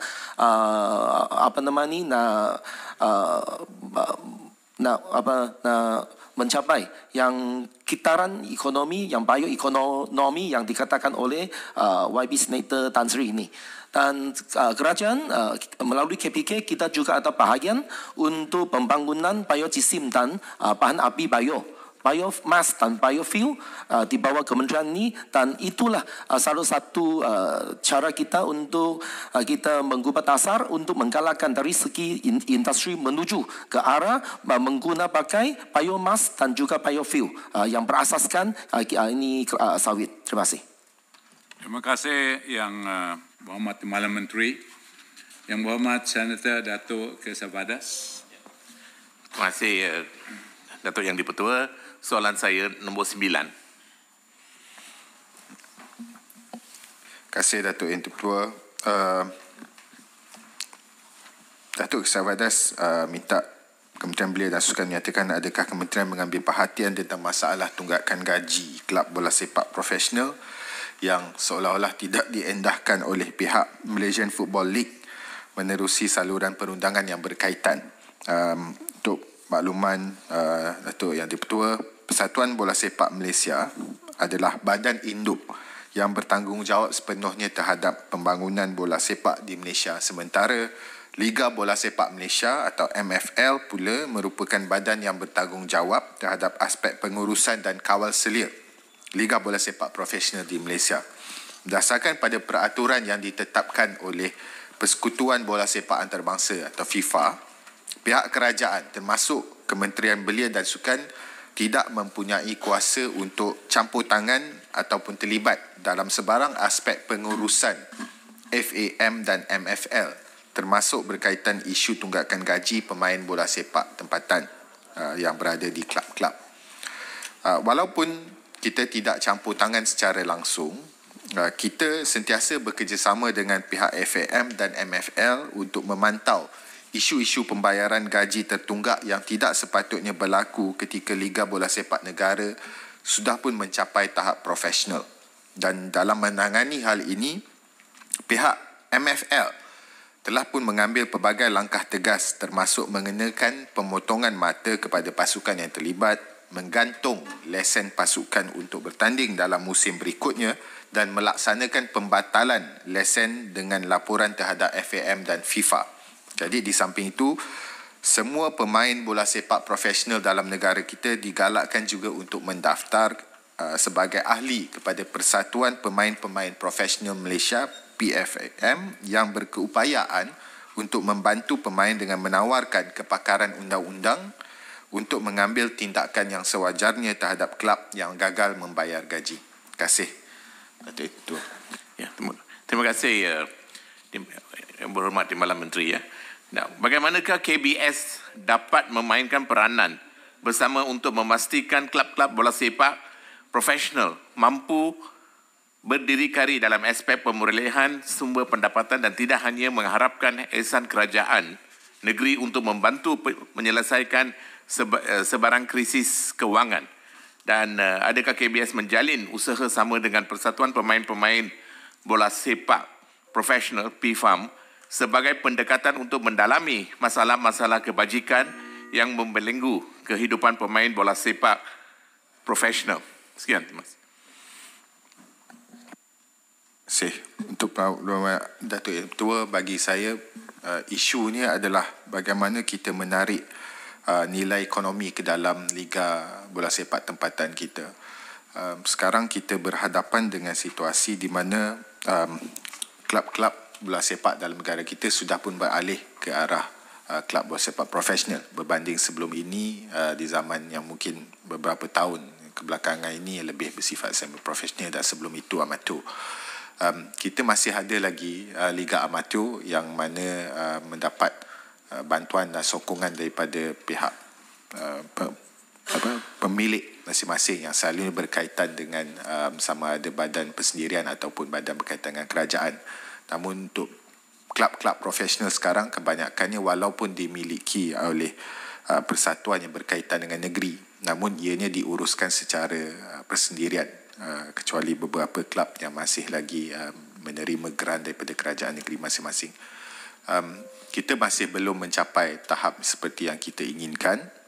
Walau bagaimana sekalipun kita boleh lihat peningkatan dari sudut gaji dan sebagainya melambangkan bahawa ada masa depan yang lebih baik. Kita banyak kerjasama dengan FAM, kita selalu adakan pertemuan dengan pihak stakeholders kita, pemegang taruh untuk sentiasa update. Kita cuba bantu terutama sekali dari sudut memastikan ada penganjuran di peringkat akar umbi yang mana di bawah kita punya portfolio pembangunan peringkat akar umbi itu kita beri perhatian supaya kita boleh lebarkan talent pool dan rancakkan arena bola sepak tersebut. Dalam masa yang sama kita terus perhatikan perkara-perkara yang seperti yang disebut tadi, contohnya kebajikan pemain menerusi persatuan PFAM tadi. Cuma untuk campur tangan berlebihan maksudnya kita tak boleh. Dan kita menggalakkan pihak-pihak korporat di luar sana untuk terus-menerus menjadi penaja kepada klub-klub bola sepak yang ada supaya kita boleh pastikan isu-isu yang ditanggung sekarang boleh diselesaikan. Ia menuntut banyak perkara sebenarnya, termasuk peningkatan kualiti permainan yang ditampilkan dan juga fasiliti-fasiliti yang digunakan boleh menarik lebih ramai penonton dan juga peminat untuk hadir bersama. Sebab itu kita ada sedikit sebanyak, kalaupun kita tak boleh bantu secara direct atau secara langsung seperti contohnya menarik pelabur ataupun menarik mana-mana pihak korporat untuk menaja, kita cuba bantu. Contohnya baru-baru ini kita tawarkan penggantian rumput penaik tarafan pada fasiliti-fasiliti yang digunakan oleh klub-klub di seluruh negara yang mewakili negeri masing-masing. Jadi itu antara perkara yang kita cuba lakukan di peringkat Kementerian Belia dan Sukan, iaitu di bawah bidang kuasa kita, fasiliti dan juga pembangunan akar umbi. Terima kasih. Terima kasih Yang Berhormat Timbalan Menteri. Yang Berhormat Senator Datuk Dr. Ahmad Azam bin Hamzah. Datuk Yang di-Pertua, soalan saya nombor 10. Bismillahirrahmanirrahim. Assalamualaikum warahmatullahi wabarakatuh. Selamat pagi dan salam Malaysia Madani. Datuk Yang di-Pertua, saya mengucapkan terima kasih kepada Yang Berhormat Senator Datuk Dr. Ahmad Azam bin Hamzah atas pertanyaan yang dikemukakan. Datuk Yang di-Pertua, Kementerian Luar Negeri melalui perwakilan diplomatik Malaysia di luar negara sentiasa bersedia menghulurkan bantuan konsular kepada warga negara Malaysia yang memerlukan tanpa mengira waktu dan keadaan. Ini termasuklah warga negara Malaysia yang menetap, melancong atau melakukan apa jua urusan di luar negara. Pertama sekali, Kementerian Luar Negeri sentiasa memantau situasi keselamatan dan perkembangan politik di luar negara melalui perwakilan diplomatik Malaysia di luar negara. Dengan adanya pemantauan tersebut, Kementerian akan dapat memberikan nasihat yang sewajarnya kepada warga negara Malaysia terutamanya mereka yang berhasrat untuk melakukan perjalanan ke kawasan konflik supaya mereka boleh menimbang semula perancangan mereka sama ada untuk meneruskan atau menundakan perjalanan. Nasihat ini diberikan dalam pelbagai bentuk termasuklah travel advisory atau siaran akhbar yang dikeluarkan oleh kementerian dari semasa ke semasa. Nasihat ini penting bagi mengelakkan warga negara Malaysia terkandas atau terperangkap dalam situasi yang tidak diingini. Datuk Yang di-Pertua, sekiranya terdapat warga negara Malaysia yang terkandas dalam situasi darurat atau konflik, Kementerian Luar Negeri atau perwakilan diplomatik Malaysia di luar negara akan mengaktifkan plan evakuasi dengan kerjasama agensi-agensi di Malaysia serta di negara tuan rumah bagi membantu warga negara Malaysia yang terlibat ke suatu kawasan yang selamat dan seterusnya dibawa pulang ke Malaysia. Proses ini memerlukan kerjasama erat antara perwakilan diplomatik Malaysia di luar negara dan pihak berkuasa tempatan bagi menentukan jenis bantuan dan evakuasi yang sesuai bergantung kepada jenis krisis dan situasi semasa. Dalam kesempatan ini saya ingin menekankan kepentingan para pengembara untuk mendaftarkan diri dengan perwakilan diplomatik Malaysia di luar negara agar komunikasi semasa krisis dapat dilaksanakan dengan lancar dan segera. Datuk Yang di-Pertua, selaras dengan era globalisasi, semakin ramai warga negara Malaysia dijangka akan melakukan perjalanan ke luar negara bagi pelbagai tujuan termasuk melancong maupun berniaga. Saya sedar betapa besarnya tanggungjawab kementerian ini dalam memastikan hak dan kebajikan warga negara Malaysia sentiasa terjaga. Kementerian ini melalui perwakilan diplomatik Malaysia sentiasa komited dalam mempertimbangkan bantuan konsular kepada warga negara Malaysia bagi menjamin hak dan kepentingan warga negara di luar negara. Terima kasih. Soalan tambahan? Saya rasa konsulat boleh juga menjadi penghubung antara negara yang mereka berkhidmat dengan Malaysia dan juga menjadi rujukan dalam hal-hal perdagangan dan juga pelancongan, saya rasa. Jadi persoalannya bagaimanakah pihak kementerian menyediakan membekalkan informasi-informasi, sebab baru ini melalui pengalaman rakan-rakan ke Indonesia, konsulat kita tanya macam-macam soalan dan seolah-olah mereka tidak begitu tahu tentang contohnya seperti di manakah hospital yang biasa yang mempunyai kepakaran tertentu. Jadi mungkin mereka tahu 1-2 hospital. Jadi kalau mereka mempunyai information yang luas tentang apakah package pelancongan di negeri-negeri tertentu ataupun hospital mana mempunyai kepakaran tertentu. Jadi saya rasa kita mempunyai banyak faedah daripada wakil kita sebagai konsulat di tempat-tempat tertentu. Terima kasih. Terima kasih Yang Berhormat Senator.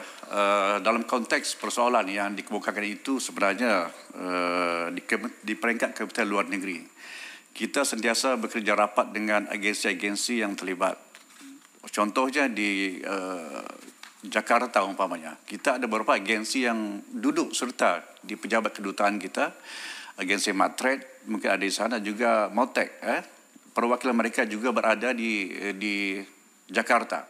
Jadi dalam konteks itu kita sentiasa berinteraksi dengan mereka, berkomunikasi untuk berbincang dengan mereka tentang bagaimana untuk membantu rakyat kita yang berada di Jakarta untuk berniaga umpamanya, untuk mencari peluang-peluang yang baru umpamanya, untuk menceburkan diri dalam bidang pelancongan umpamanya. Jadi semua agensi ini akan memain peranan yang rapat dengan pihak KLN di peringkat kedutaan kita. Jadi ini cara bagaimana kita untuk berkhidmat yang terbaik kepada warga negara kita yang berada di luar negara. Terima kasih Yang Berhormat. Soalan tambahan? Singkat ya. Singkat. Pendek. Terima kasih Dato' Yang di-Pertua. Sebelum ini saya pernah cadangkan kepada pegawai Wisma Putra perlu dilantik terus oleh kementerian dan bukannya melalui SPA daripada kumpulan PTD. Ya, sebagai langkah pengkhususan dan majoring the diplomacy knowledge. Mohon pandangan Timbalan Menteri. Terima kasih. Singkatkan jawapan. Terima kasih Yang Berhormat Senator. Cadangan itu memang cadangan yang baik, tetapi sebenarnya bidang kuasa itu berada di wilayah kementerian yang lain. Macam Matred umpamanya, Motek umpamanya. Tapi walau bagaimanapun Yang Berhormat Senator, kita sentiasa berinteraksi, mendapatkan sebanyak mungkin maklumat daripada agensi tersebut. Mungkin kita boleh memberi nasihat, pandangan kepada mana-mana warga negara kita ketika mana mereka berada di luar negeri, insyaAllah. Terima kasih, Yang Berhormat. Terima kasih Yang Berhormat Timbalan Menteri. Yang Berhormat Senator Datuk Johannes binti Abdul Aziz. Terima kasih Tuan Yang Di-Pertua. Saya minta izin untuk menyoal dengan kedudukan sambil duduk kerana kesihatan saya tidak mengizinkan saya berdiri. Soalan saya nombor 11. Terima kasih Dato' Yang Di-Pertua. Terima kasih Ahli Yang Berhormat. Dato' Yang Di-Pertua, kerajaan sentiasa mendukung prinsip kebebasan media serta menjamin hak kebebasan bersuara rakyat menurut Fasa 1 Golongan A, Perkara 10, Perlembagaan Persekutuan. Hak kebebasan yang dimiliki ini harus dilaksanakan secara bertanggungjawab serta beretika dan tidak melanggar mana-mana peruntukan perundangan sedia ada. Kementerian Komunikasi sentiasa melaksanakan inisiatif penambahbaikan dari semasa ke semasa, terutamanya memberikan perhatian khusus dalam menjaga kepentingan dan kebebasan media di Malaysia. Antaranya, Cadangan Penubuhan Majlis Media Malaysia MMM yang dijangka dibentangkan di Parlimen dalam mesyuarat kedua kelak pada masa yang akan datang. MMM adalah sebuah badan sel regulatory dengan izin yang berfungsi sebagai sebuah organisasi bagi memastikan industri media yang bebas dan bertanggungjawab. MMM juga meliputi seluruh media di negara ini, iaitu media cetak, media elektronik dan media sosial. Ia bertujuan untuk menjaga kepentingan akhbar dan media, sekaligus menjaga kepentingan negara, memastikan kebebasan akhbar dan media dipertahankan, liputan yang objektif serta tidak berak sebelah, menjaga saluran media dengan orang ramai sentiasa terbuka, menerima aduan orang ramai berhubung tindakan media, memantau dari semasa ke semasa undang-undang dan akta berkaitan dengan media dan menjadi badan rujukan berhubung perkara berkaitan akhbar, media dan kewatanan. Kementerian Komunikasi melalui Jabatan Penerangan Malaysia JAPEN telah membangunkan Kod Etika Wartawan Malaysia yang menjadi garis panduan oleh agensi media sekaligus mengangkat martabat media sebagai sumber berita dan maklumat yang diyakini oleh rakyat di mana wartawan harus telus, adil dan berintegriti dalam menyampaikan informasi. Kod etika ini turut digunakan sebagai sumber rujukan bagi pengurusan Kad Perakuan Media KPM JAPEN.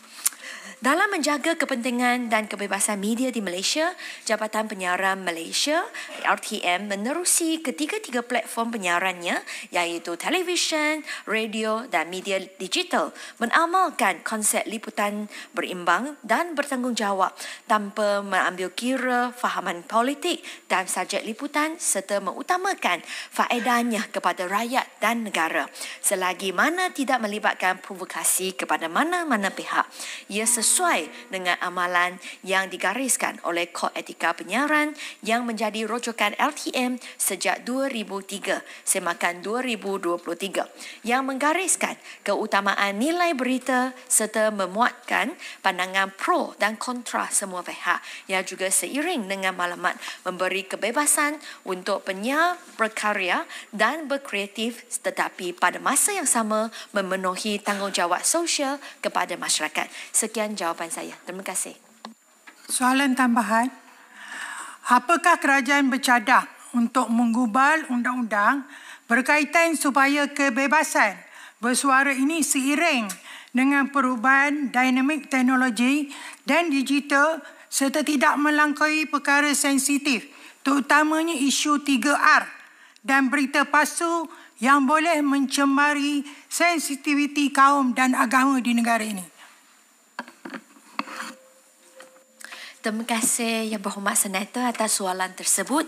Untuk makluman yang berhormat, di bawah Kementerian Komunikasi, kami sedang mengkaji CMA, Communication and Multimedia Act ataupun Akta Komunikasi dan Multimedia, dan pindaan kepada CMA ataupun Akta 588 ini dijangka akanlah dibentang ke Parlimen pada sidang yang akan datang ini juga.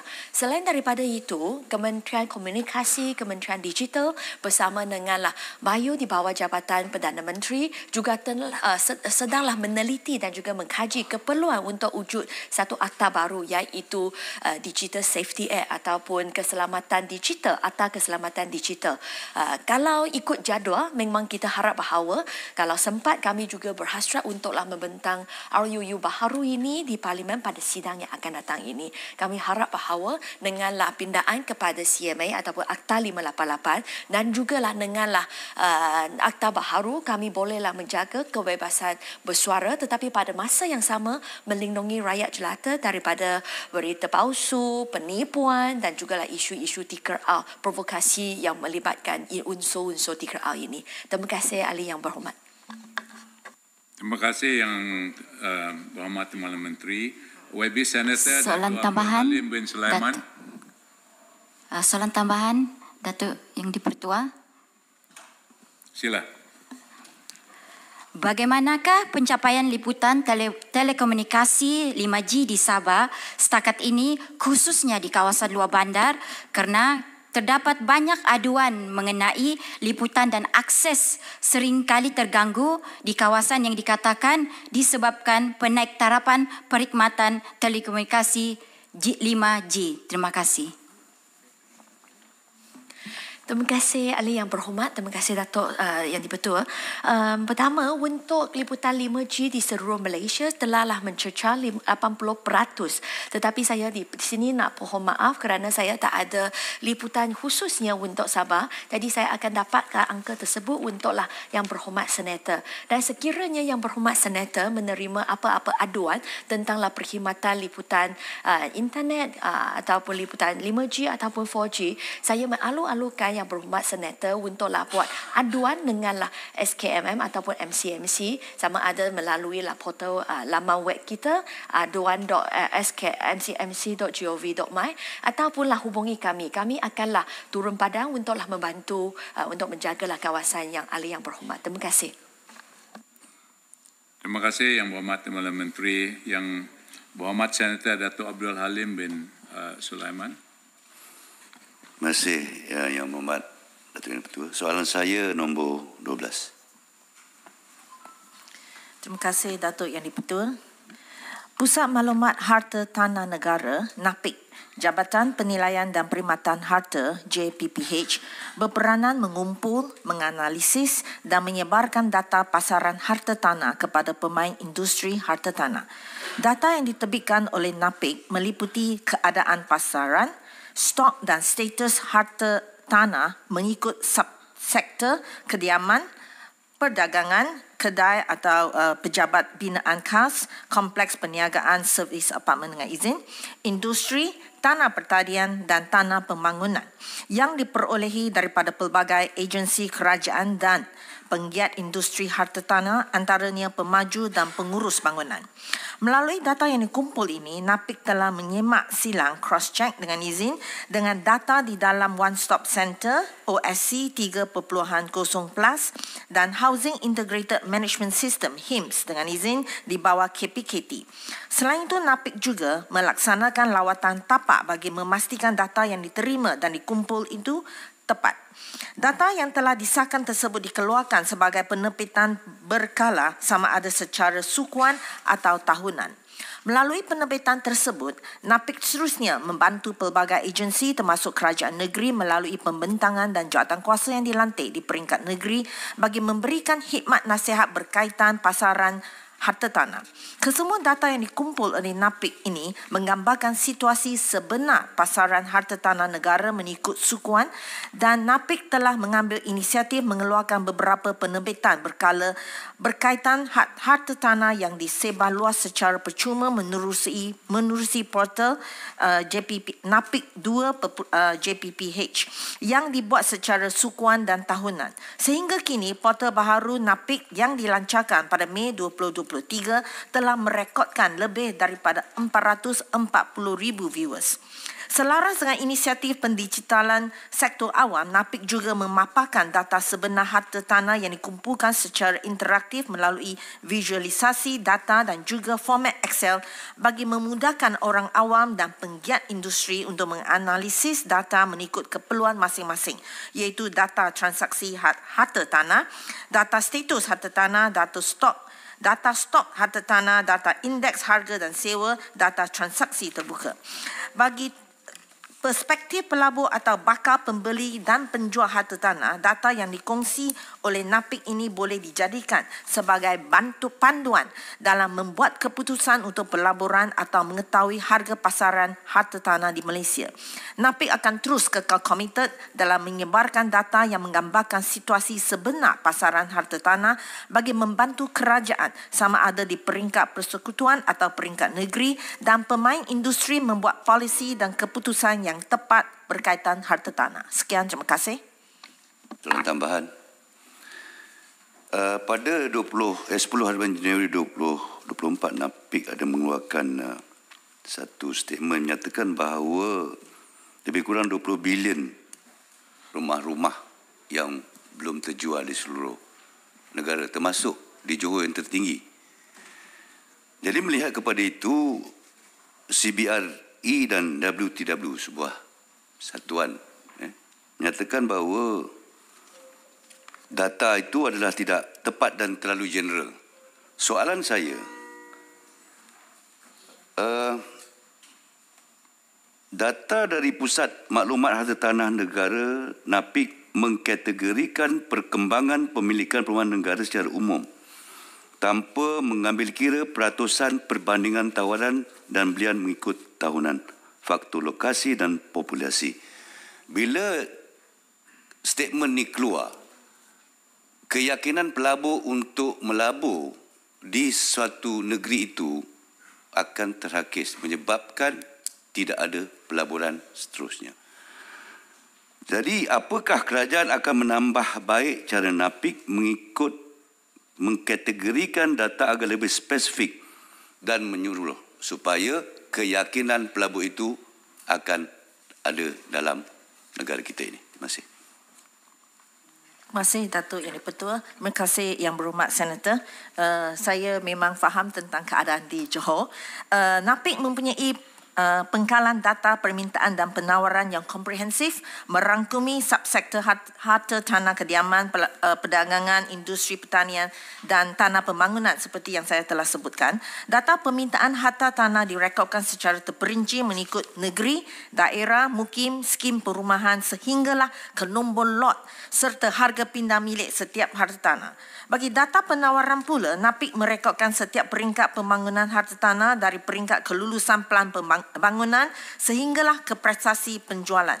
Kesemua data-data ini dipaparkan secara spesifik di portal NAPIK mengikut negeri, daerah, mukim, jenis harta dan lingkungan harga. Antara isu utama yang sering dibangkitkan adalah berkaitan pelaporan unit siap dibina tidak terjual atau overhang yang tinggi di setengah-setengah negeri. Antaranya adalah Johor. Prestasi yang lebih baik direkodkan pada akhir suku keempat tahun 2023 di mana kediaman overhang memperlihatkan momentum yang memberangsangkan dengan bilangan terus berkurang berbanding tahun 2022. Saya melihat dengan pengukuhan sasaran GDP 4 hingga 5% serta inisiatif kerajaan negeri seperti spesifik economic zone dijangka dapat mengurangkan lagi jumlah overhang ini. NAPIK committed bagi menambah baik pelaporan dalam mengkategorikan overhang mengikut tempoh masa selepas pelancaran bagi menunjukkan kebanyakan overhang adalah bagi projek-projek lama di kawasan tertentu sahaja. Dalam usaha menambah baik perkhidmatan, NAPIK juga sedang membangunkan Big Data Analytics yang bagi menggabungkan beberapa data daripada pelbagai agensi ke arah menghasilkan satu analisa pasaran harta tanah yang lebih komprehensif dan interaktif. NAPIK berharap dengan menyediakan maklumat permintaan dan penawaran harta tanah, pemain dalam industri harta tanah boleh membuat keputusan yang lebih tepat dan sempurna sekaligus memastikan harta tanah tidak terjual terus berkurangan. Sekian, terima kasih. Terima kasih Yang Berhormat Timbalan Menteri. Ahli-ahli Yang Berhormat, selesai sesi pertanyaan bagi jawab lisan.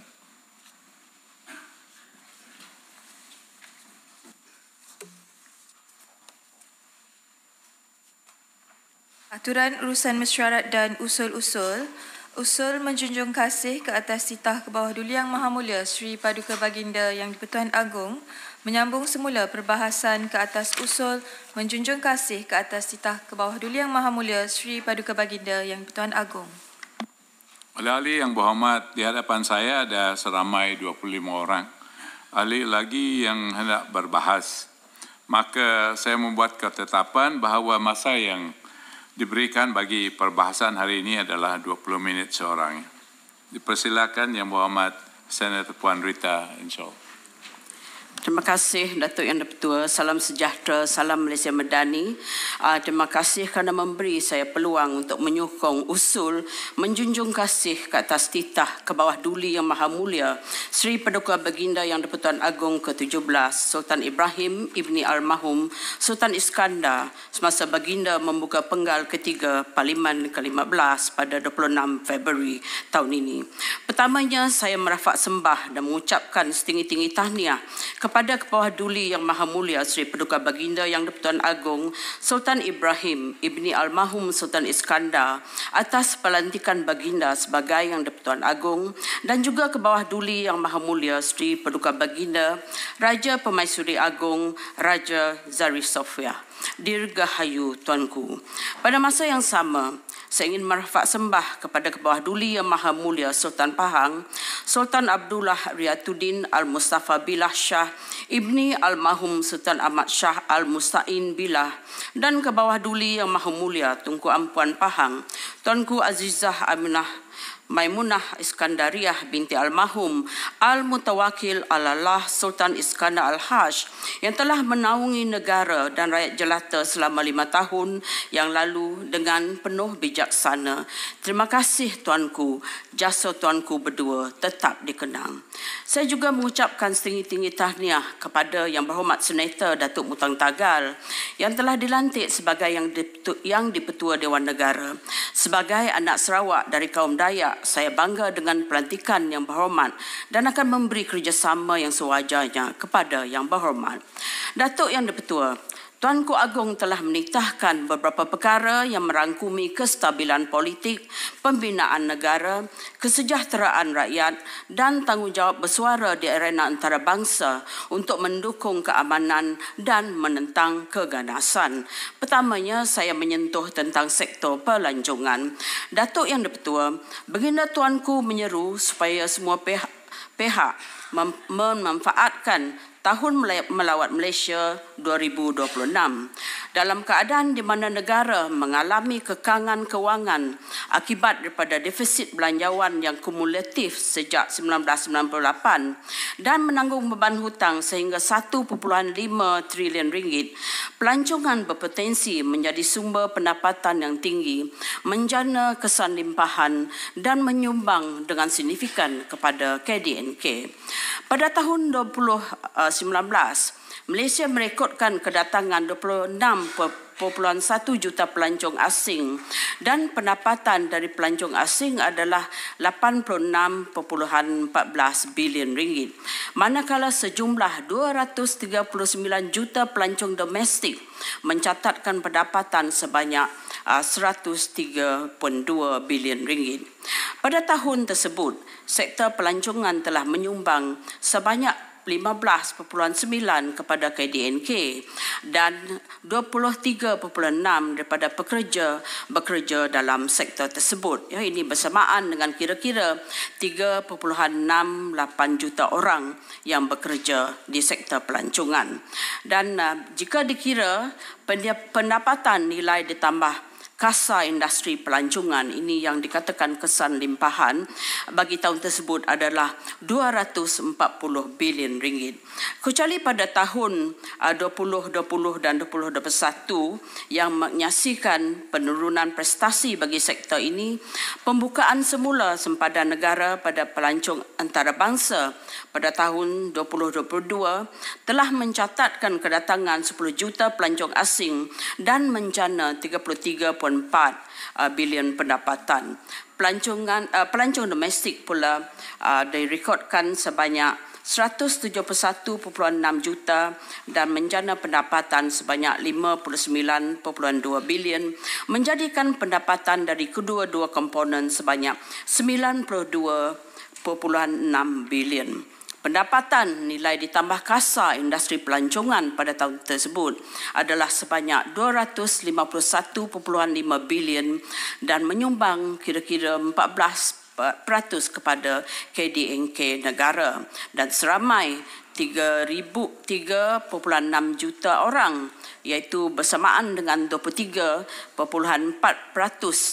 daripada penyertaan pekerja pada tahun 2022 bekerja dalam sektor pelancongan. Terkini statistik yang lengkap bagi tahun lepas belum diperolehi lagi, melainkan Jabatan Immigration melaporkan jabatan tersebut mencatatkan 26 juta pelancong. Motek dalam anjuran terkini bagi tahun 2026 mensasarkan dapat menarik 35.6 juta pelancong dengan pendapatan kira-kira 147.1 bilion sepercaya unjuran pendapatan belum diterjemahkan kepada pendapatan nilai ditambah kasar industri pelancongan. Datuk Yang di-Pertua, tidak dapat dinafikan sektor pelancongan adalah sektor yang strategik bagi negara. Datuk Yang di-Pertua, tanggungjawab menarik pelancong asing bukan semata-mata terletak di bahu Motek atau kerajaan. Kerajaan bertanggungjawab untuk membina infrastruktur, mengadakan promosi, mengolah dasar yang dapat mengembangkan industri dan umumnya memfasilitasi sektor pelancongan.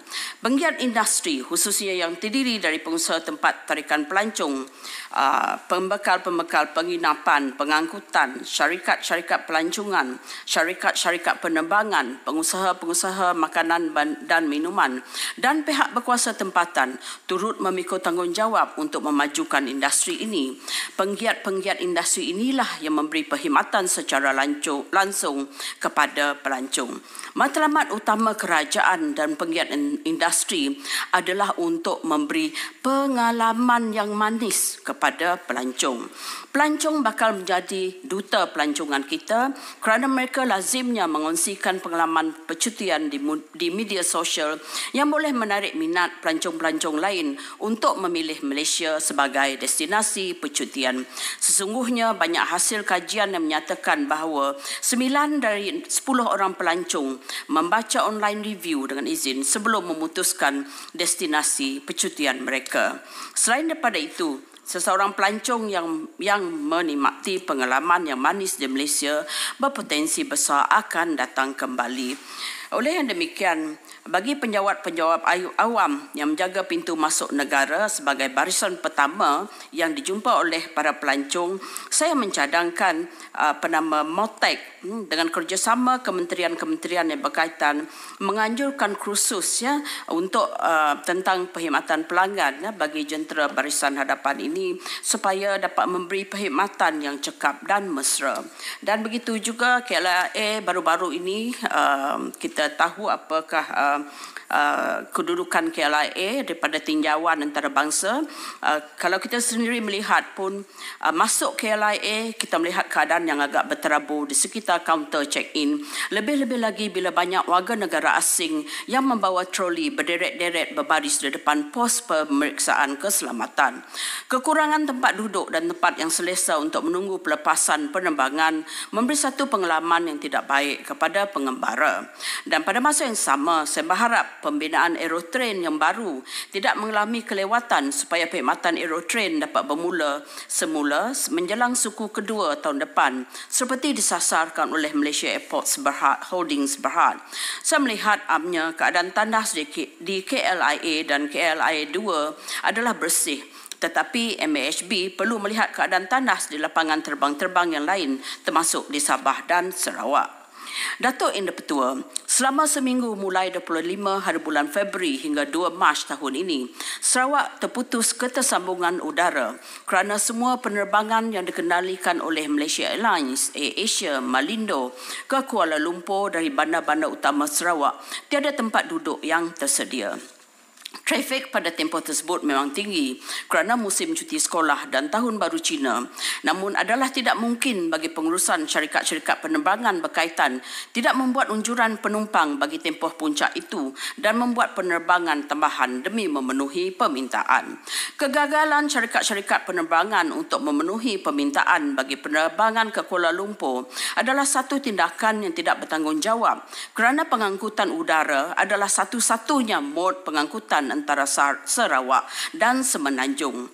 Pengembara yang berada di Semenanjung ada 3 pilihan, sama ada memandu sendiri, menaiki kereta api atau bas, tetapi bagi kami di Sarawak, kami tiada pilihan melainkan pengangkutan udara. Saya mohon Kementerian Pengangkutan memberi pencerahan tentang perkara ini dan bersama-sama MAFCOM tidak akan membenarkan peristiwa begini berulang lagi. Jika perkhidmatan udara kita tidak dapat menampung permintaan pengguna domestik, bagaimana kita dapat menampung permintaan dari pelancong asing. Datuk Yang Di-Pertua, dalam usaha mengembangkan industri pelancongan di Malaysia, tak perlulah kita berlumba-lumba dengan misalnya negara Thai dari segi kedatangan pelancong. Apa yang mustahak, industri pelancongan berkembang dari tahun ke tahun dan sumbangan industri kepada ekonomi makin bertambah. Negara Thai mempunyai kelebihan yang tersendiri dan Malaysia mempunyai kekuatan kita sendiri. Kita terkenal dengan ekopelancongan, kemudahan prasarana yang lebih maju seperti sistem lebuh raya yang moden dan ekstensif, budaya dan makanan yang pelbagai, kekayaan sejarah masyarakat, penggunaan bahasa Inggeris yang meluas dan nilai mata wang yang pada masa ini berpatutan. Semua kelebihan ini, Datuk Yang Di-Pertua, adalah maklum balas daripada pelancong-pelancong asing hasil dari kajian-kajian yang telah dirujuk. Walau bagaimanapun, faktor utama yang diambil kira oleh pelancong adalah kos dan nilai perkhidmatan. Oleh demikian, penggiat industri hendaklah peka kepada perkara ini dan janganlah mengaut keuntungan semata-mata. Datuk Yang Di-Pertua, saya berpendapat ada satu lagi produk kita yang kurang dipasarkan di tempat laluan pelancong. Salah satu kegiatan pelancong adalah membeli belah. Menurut laporan statistik pelancongan bagi tahun 2022, komponen membeli belah adalah sebanyak 42.1% berbanding 16.4% bagi F&B. Akan tetapi di Malaysia, pasar raya terkemuka banyak menawarkan jenama-jenama international seperti H&M, Uniqlo, Zara, Mango yang terdapat di negara pelancong sendiri. Satu kelebihan Thailand adalah mereka banyak kedai.